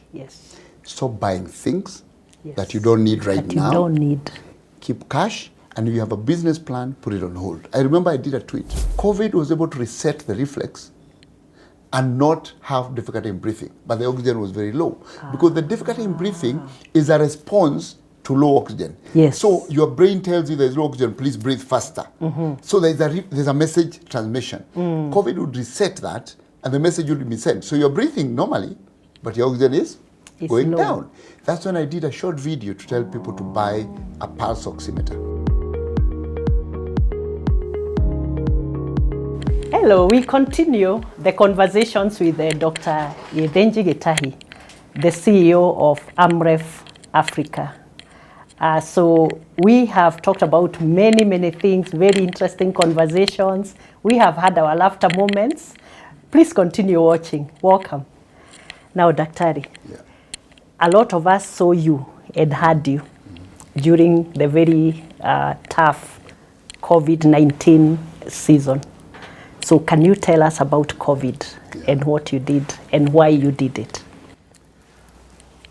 COVID-19 was one of those moments that you experience once in a lifetime. Yes. And when it came, we talked a lot, even when we met in global meetings and local, talked about the possibility of a pandemic. But no one thought it was going to be a reality. Oh, what form if ever it happens, what would you do? You're talking about this and that. Yes. And even when it came, no one knew it was going to be a pandemic. I remember when I came back and the country was locked. I'd come from a meeting in the UK where we had the best minds in healthcare, and we did not discuss any possibility of a pandemic. And it was going on in China. It had just started. Yes. So nobody actually thought it would happen in reality. We thought the world was too safe and would never go back to the pandemic flu that happened many years ago. But it was with us. So when it came, I think the most important thing was the very early lessons that I learned when I was observing is that people thought that this was a short-term thing. Yes. But I could tell this was going to be a long haul. Prolonged. Yeah. I had people, for example, when the government said, we are going to give curfew for 2 weeks. Some people thought, this in 2 thing will weeks be over, it will be gone. and we forget about it. Exactly. So you had people making plans for 2 weeks. I'm like, no, the government is not managing your expectations. This is actually going to be long haul. So very early on, I remember releasing a tweet and saying, this is going to be long. Please go into hibernation. I said, go into hibernation, meaning just like animals that conserve their energy, conserve your cash, stop buying things that you don't need right now. You don't need.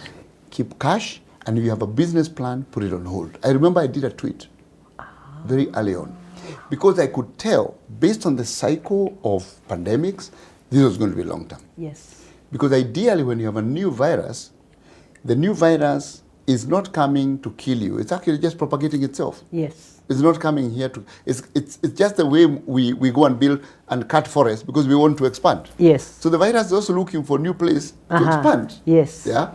So it's coming to you to propagate. Now, it then has to go probably through the entire cycle of the population for it to...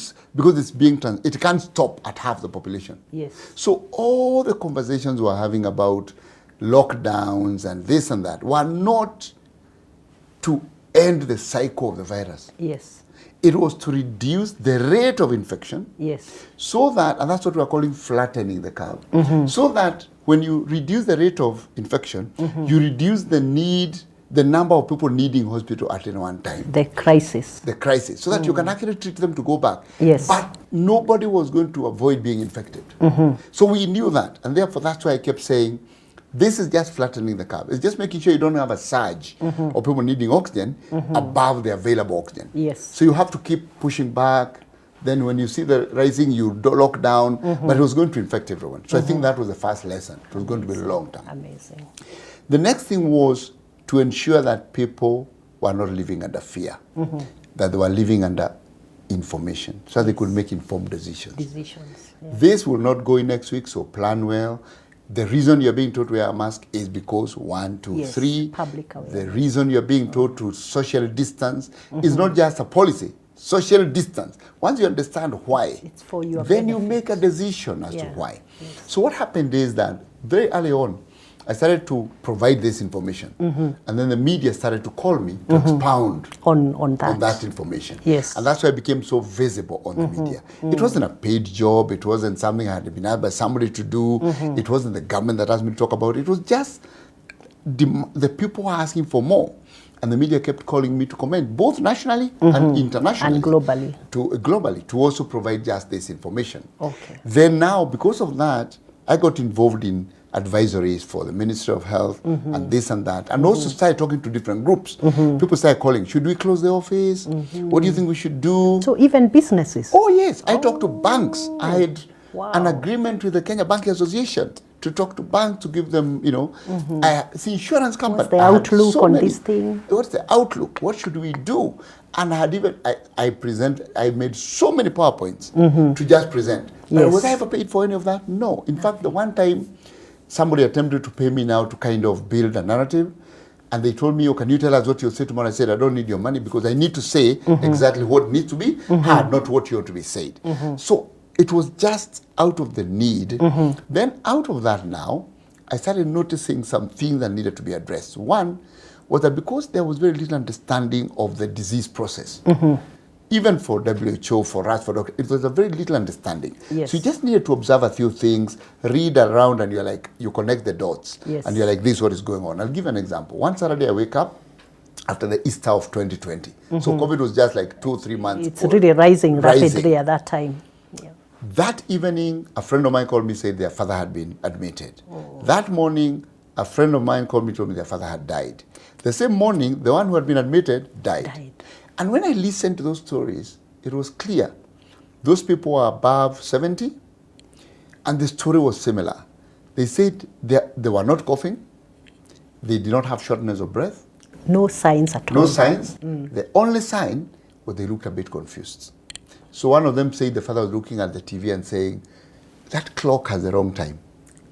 The other one said... And it's the TV. It's the TV. They're watching. Yes. The other one said the father walked out and then started looking like they are a bit... In a daze. In a daze.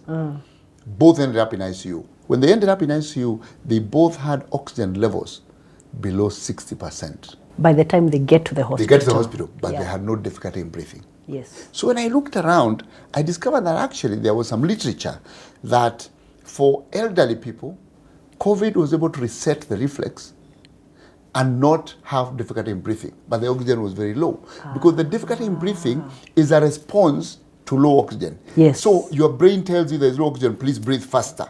So there's a message transmission. COVID would reset that, and the message would be sent. So you're breathing normally, but your oxygen is going down.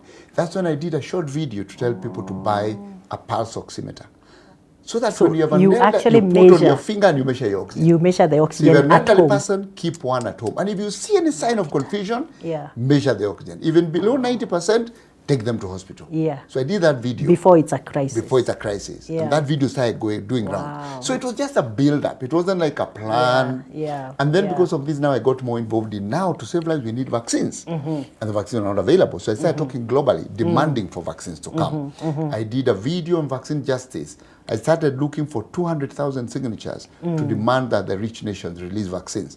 So the whole campaign was organic. It wasn't something that was strategic. It was out of need. It was out of need. Yeah. I was trying to assist the people to address the need they had. And that actually worked very well. Now I go to a market, I go to a market in Moranga, and a woman will just say, you are the COVID doctor. Because people really watched, and people are in panic. Yes. So they were seeking information. And they were taking all the information. Taking it. Yeah. And I think what kind of made my conversations different was trust. Yes. Because people are like, this is not government.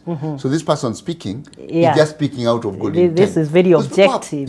People have certain suspicion of government because they say, oh, maybe you're looking for money. Or you are selling something. I was selling something. But because I was not on paid adverts, I was not government, people believed what I was saying. And that for me is a leadership principle of trust that we can talk about later. Yeah, that's amazing. Yeah. Wow, but that was so impactful, and I think people will always forever be grateful. Thank you. Because of the information, as you say, objective, try this, do this, look out for this. I think it helped a lot of people, and it saved a lot of lives also. Thank you. Yeah, and I think some of the cases also did not get to that level of crisis because people had the information at their fingertips. So thank you so much for that. Thank you. Now, you have... You also like giving leadership tips and leadership lessons. And at some point you said that leadership is about giving up power. And I also want to add this and quote Nelson Mandela. He said, a leader is like a shepherd. He stays behind the flock, letting the most nimble go out ahead, whereupon the others follow, not realizing that all along they are being directed from behind. Now, I think in some of the places, the model of leadership is the leader who always wants to appear as being in front Yeah. of everybody else. And I think we've seen it also in the animal kingdom, Yes. whereby the leader actually Yes. is, I think the wolves actually do Yes, that. yes. The leader is usually the last one. Behind, yes. Everyone else is ahead, and the weak ones are the ones in front, and they're being protected by the stronger ones right behind them. So what do you want to tell us about that as we shape the leadership principles, especially for the young people? Yeah. Yeah.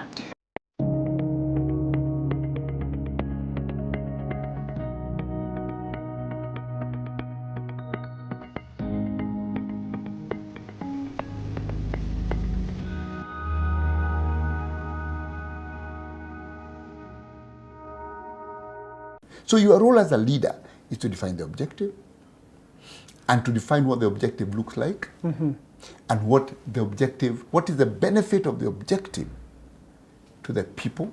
Once they see that, each of them will find a path They'll figure out to what that to objective. And for you to provide resources, support, motivation, and each of them finds their path. do. Yes. It is like one time I saw people with a panel to discuss family planning, to discuss maternal health, and they're all men. What? None of them has ever been pregnant. So And you you'll need, never be pregnant. and you will never be pregnant. But they advertise a whole panel of maternal health. All men. All men. Yeah? Now, you have, you also like giving leadership tips and leadership lessons. Yeah. And at some point you said that leadership is about giving up power. Yes. And I also want to add this and quote Mandela, Nelson Mandela. He said, a leader is like a shepherd. He stays behind the flock, letting the most nimble go out ahead, whereupon the others follow, not realizing that all along they are being directed from behind. Yeah. Now, I think in some of the places, the model of leadership is the leader who always wants to appear as being in front of everybody else. And I think we've seen it also in the animal kingdom, Yes. whereby the leader actually Yes. is, I think the wolves actually do that. yes. The leader is usually the last one. Behind, yes. Everyone else is ahead, and the weak ones are the ones in front, and they are being protected by the stronger ones right behind them. So what do you want to tell us about that as we shape the leadership principles, especially for the young people? Yeah. Yeah. This is a very interesting discussion on leadership because I see leadership as exactly as you've defined it, as an inverted pyramid. Yes. You see a triangle. So if you have a pyramid, if you have a pyramid, the leadership where the leader is at the top and everyone is here, Yes. that's the leadership of the past. Yes. It was the more mechanical leadership where the world was driven by industrialization production, where you just say, produce the following, and so the leader is supposed to just These make are sure the you specs. produce. These are the specs. The operational line is open. Exactly. Everyone, and I need this number after this. And within this time. Within this time.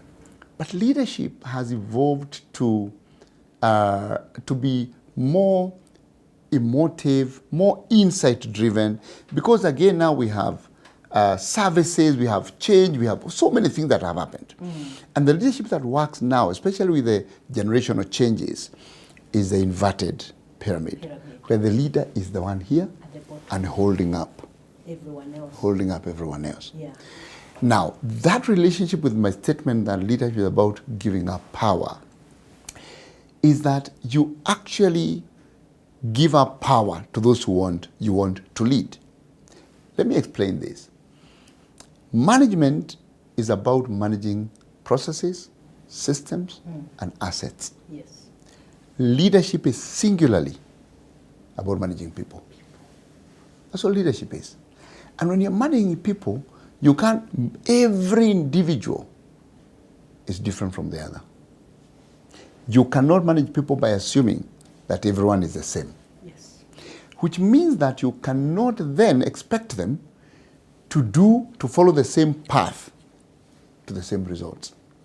They can follow as many paths as the people you are leading. They can get the result, but the paths will be as many as the people you are leading. Yes. Which means, therefore, that you cannot dictate the path. Yes. But in systems management, in asset management, in process management, you dictate the path. Yes. That's management. Now in leadership, meaning that you now have to allow the people to find their path to the result, it means that you hand over the power to them to find the path to the result. Wow. That's basically the concept. What you mean. That's what I mean by the fact that, and this doesn't mean only leadership in organizations, in the community, at home, everywhere. You must hand over the power as long as there's a common understanding of the objective. So your role as a leader is to define the objective and to define what the objective looks like and what is the benefit of the objective to the people. Once they see that, each of them will find a path to that objective. And for you to provide resources, support, motivation, and each of them finds their path. Yeah. And this thing is reflected in a concept that I read, which is really important for people to understand that, and this is a more scientific concept, but I'll try and simplify it. It says that all living organisms are data algorithms. Let me explain. Anything that lives is a processor of data. Yes. The COVID virus, processing data to know how to find the lung. Yes. The tree outside your house is processing data to know when to shed its leaves. Yes. The dog at home is processing data to know when to mate and when to eat. Yes. And a human being is processing data to know when to do the different things. Yes. Now that data in plants, in viruses, but all those is determined by their DNA. Yes. And what the DNA is encoded on how that thing should behave. The same for human beings. But human beings have an extra source of data, fiction. And they are the only living organisms that can override their DNA data. Yes. That's the reason we are wearing clothes. Animals don't wear clothes because animals don't do it. We wear clothes not because our DNA says we wear, Yes. but the fiction that we have created, the ability to create fiction, has told us we need to wear clothes. Okay?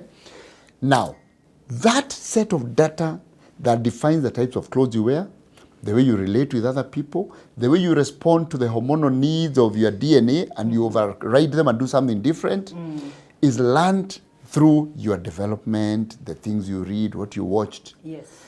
So you cannot assume that a human being is the same as the other because the data they are processing is based on where they came from. That's why a Dutch person will relate with you differently from a person from the coast, from America. A Chinese person will relate differently. Their DNA is the same, but the data they are processing is from different sources. Also based on the environment? The environment? Exactly. So once you understand that, then you understand that because your role is to handle these human beings and they're all different and they'll be different, then you must hand over your power for them to find the path to the objective. Okay. So the role of the leader is to communicate the purpose and the vision and give the people the space to figure out how to deliver. But the leader must also inspire the people to be willing, like to help him or her. And provide resources to meet that and help them to overcome the barriers they find. With the resources and overcome the challenges. Yes. Amazing.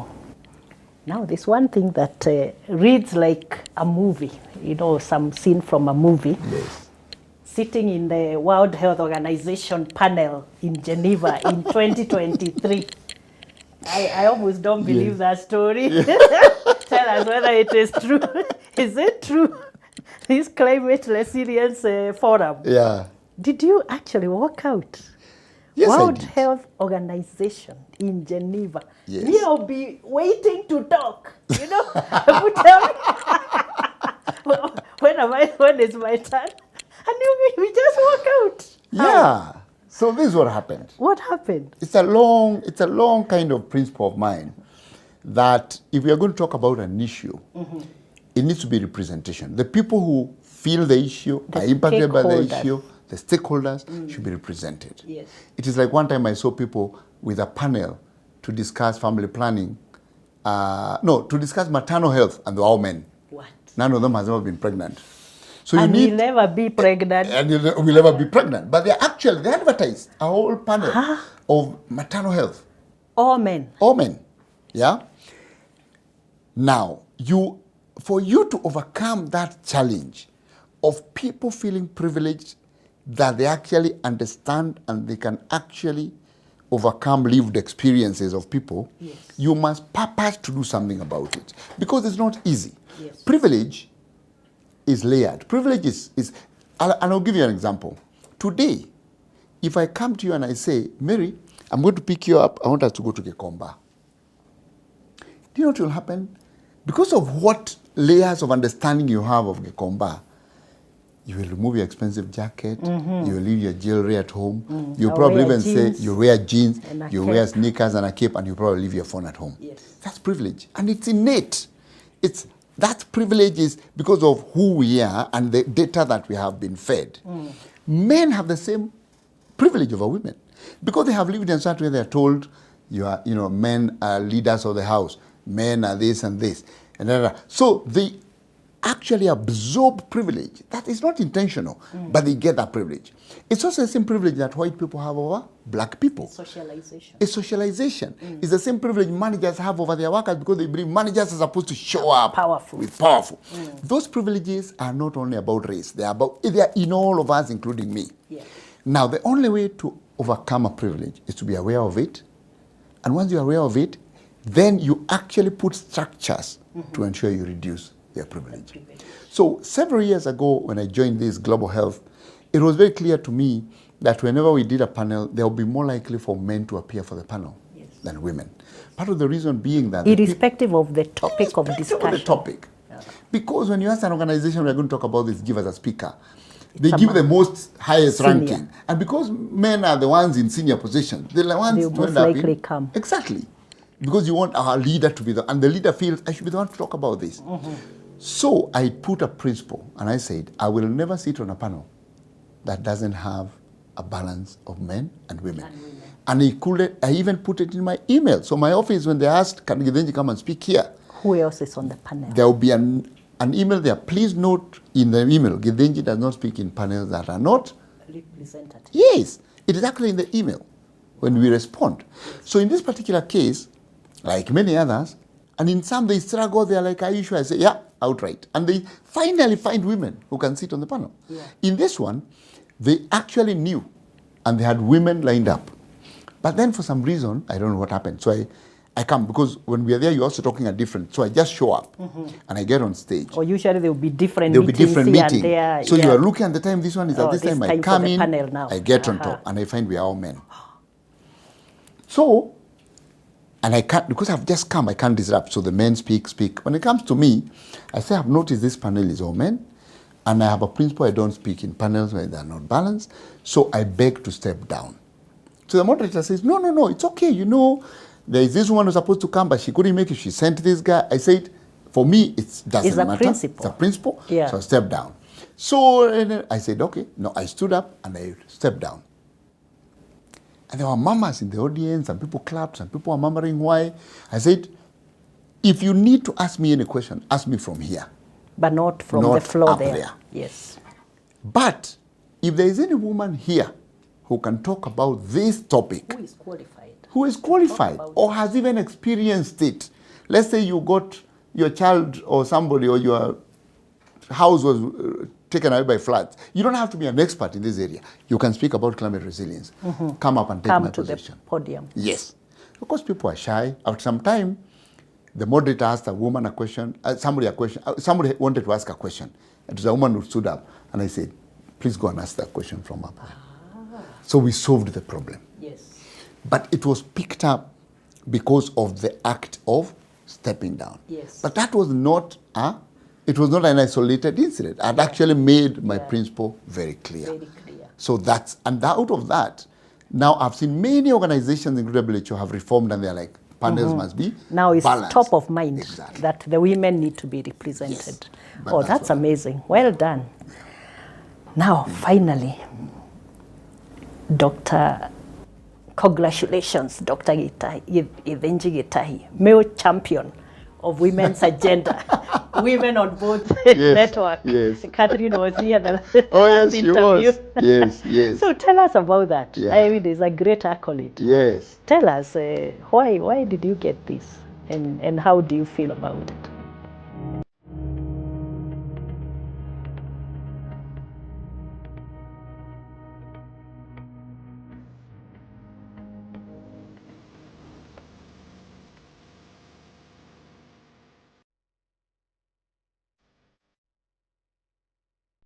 Even in the animal kingdom, it is the female that gets the child that has the biggest motivation for the survival of that child. Yes. It is not WHO, it's not the Ministry of Health, it's not Amref, it is the woman. But for some reason, when I go to class, somebody had gone ahead and had written the things I had said on my desk. On your desk? Using chalk. To embarrass you more? Yes. But what they don't know is that was the turning point in my life. Because when I went there and I saw it, I'm like, oh so this my is God. why.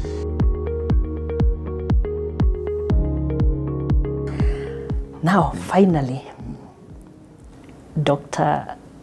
congratulations, Dr. Githinji Gitahi, male champion of women's agenda, women on boards network. Yes. Catherine was here the last yes, interview. She was. Yes, yes. So tell us about that. Yeah. I mean, it's a great accolade. Yes. Tell us, why did you get this, and how do you feel about it? I feel very honored, because this is something that I have stood for a very long time.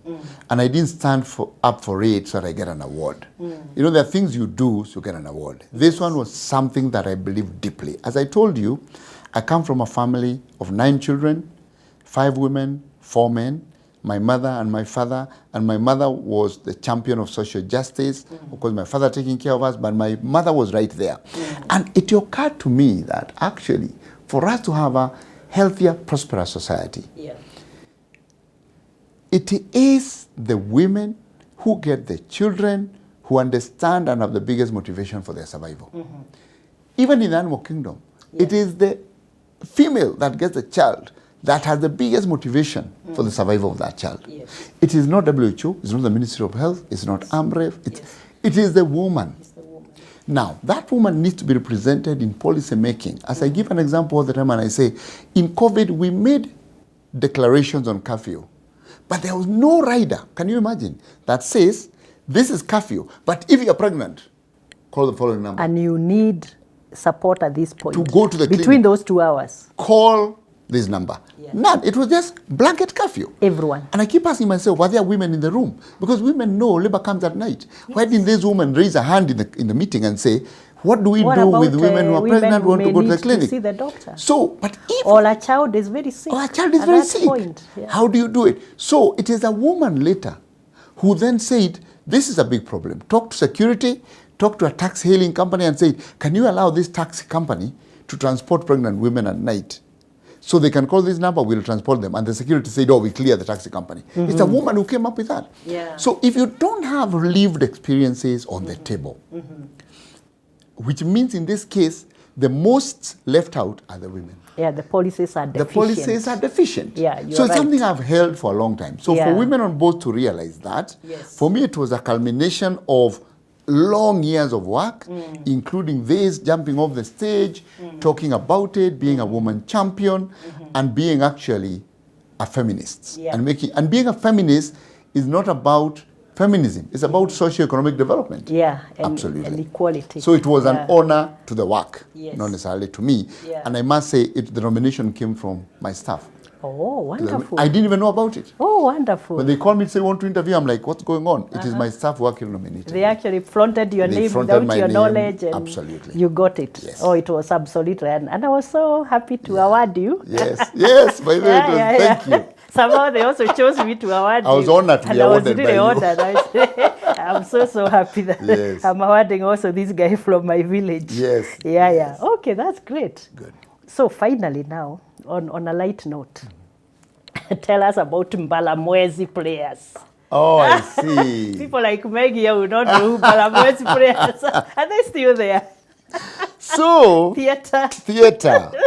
I told you my life in drama in high school, which I took to Mangu. And then I took it to Karima Boys. Then I took it to Kangubiri Boys. When I came to the university. Kangubiri Girls. Sorry. Thank you for that. When I came to the university, and I'm in first year, I see a poster. I was at main campus. I see a poster on a pole saying there will be betrayal in the city at National Theatre. And I was like, I love theatre. So I decided to go. When I went there, I was so happy to see people on stage. So after that, I approached the guys on Balamwezi who were doing the show. Yes. I said, can I be part of your group? I was young, I was 20. They told me, okay, we do auditions, we'll call you. So you've not even joined the medical school at this time? I've joined, I'm now first year. Your first year? Yes. Very young and Very fresh. young in Chiromo, very young and fresh. Wow. I've watched it, I go and approach those guys, they say, okay, yeah, we do auditions, we'll tell you. Yes. So one day, they didn't call me for some time. One day, I don't know what they were doing in Chiromo. I saw them walking and I said, oh, you are those guys. You told me to wait. You told me to wait. I'm not. I haven't heard They told from me, you. oh, okay, we have one at French Cultural Center. Come on this day. Oh. I joined Balamwezi.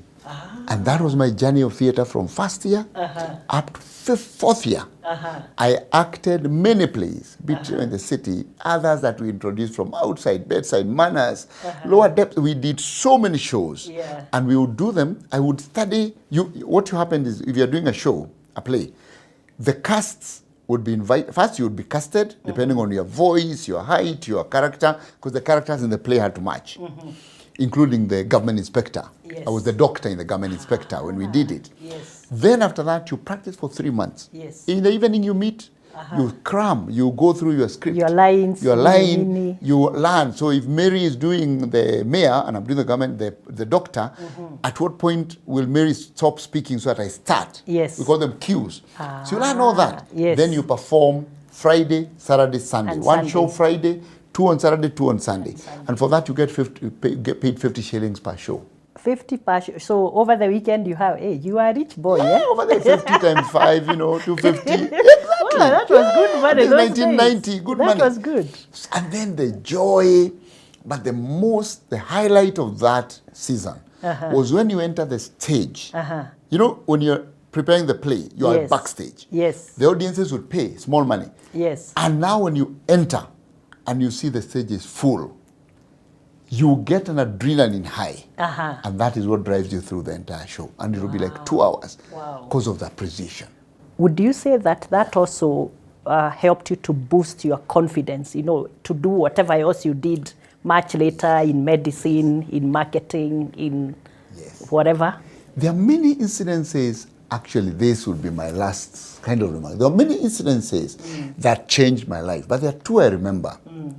One on theater, because it made me stand up, look up, and that courage and project my voice. Yes. And that's important. Yeah. If we want to teach our children to be confident, we must teach them to look up and project their voice, because that gives you confidence. Yes. The other one was an incident that happened in Mangu High School many years ago when I was 18. As you would know, Mary, from our village, you grow up not knowing there is something called an R and an L. You can't tell the difference. Because L doesn't exist in our language. So you speak and you communicate. And then I end up in a district school, Nyeri High, where everybody, including the teachers. And also ch and sh. Exactly. Teacher. And teacher. And you also, even the teacher, do not know the difference between R and L. And L. So I leave Nyeri High School and I go to Mangu. Yes. Mangu is a national school, cosmopolitan. Yeah. It has people from everywhere. And I was a senior prefect in Nyeri High School in the library. I was deputy librarian. We go to Mangu. One of the traditions then was when you get to Form 5, you are taken to the library, all of you, and you are introduced to the library. Mangu had a beautiful library. So you all sit in there. Yes. You are told this is how we manage the books, there's a section, this is what you do. Process. And the chief librarian had the tradition to ask anybody who was working in the library as a prefect or something in their previous school, come up here so that you teach us one lesson you learned. As part of, And I go up and I'm proud. I stand up and we go in front. And then people speak and speak. And then I'm told, okay, turn. And you? I do not know what I said. But everybody in the hall burst out laughing. I remember a guy banging the table saying, why? What? Like he couldn't understand somebody could speak like that. But do I know why they're laughing? I have no idea. So you're looking at them and what did I say wrong? What is it? Or funny. So the prefect says, no, you guys calm down. Keep quiet. Go on. Everybody on the floor again. 3 times. So when we left, I had just made a friend. You know when you go to a new school, when you're registering, there's somebody you meet, and as you're talking about, you have a pen, this, you become friends, you become click. a good That friend. guy is still my friend up to now. And as we're going out, I asked him, why are people laughing? people We are now laughing? going to the class. I don't understand. He was so embarrassed, he couldn't tell me. Even him, he couldn't tell He you. couldn't tell me because he didn't believe. You know, for What them, kind of a friend is for friends from, you know, young people from the urban center, shirabbing was something they laughed at. He's also sensitive. He's sensitive, so they laughed at people who shrubbed. Yeah. So he's like, now how does he tell me? This is so embarrassing. But for some reason, when I got to class, somebody had gone ahead and had written the things I had said on my desk. On your desk? Using chalk. To embarrass you more? Yes. But what they don't know is that was the turning point in my life. Because when I went there and I saw it, I'm like, oh so this my is God. why. Because I had actually said, every time you remove a book from the shelf, you must not return it. You must not return it. Because we the librarians are the ones who knew how the book Where should to be put- taken to put back. the book. And the guy had But written those all are those very clear things. instructions. And that's when it hit me. Oh, there's a difference. Between L And and L. L. And let me tell you, I purposed. If you spoke Never to again will me, anyone laugh at me. I would always have a beat or two before I respond to you. Because I Yes. would like, okay, where is the R? Where is the So L? you have to package it in your head. Until when I came home for holiday, one of my best friends in Nyeri High School told me, you're talking funny. You're talking very differently. What Yeah, what happened is when you going went to on? Mangu? Yeah. Or Because now it's I because am you like, went I'm to slow. Mangu? I have to emphasize the R. I have And to emphasize the the L. L. And that is how I changed my accent. Wow. There you are. So you adapted very well. Yes. Well done. Thank you so much. We have been having very exciting conversations with Dr. Githinji Gitahi. And this is the end of that conversation for now. Thank you so much for watching. As usual, please let us have your comments, your questions on any platform. We are really happy to engage with you. Thank you.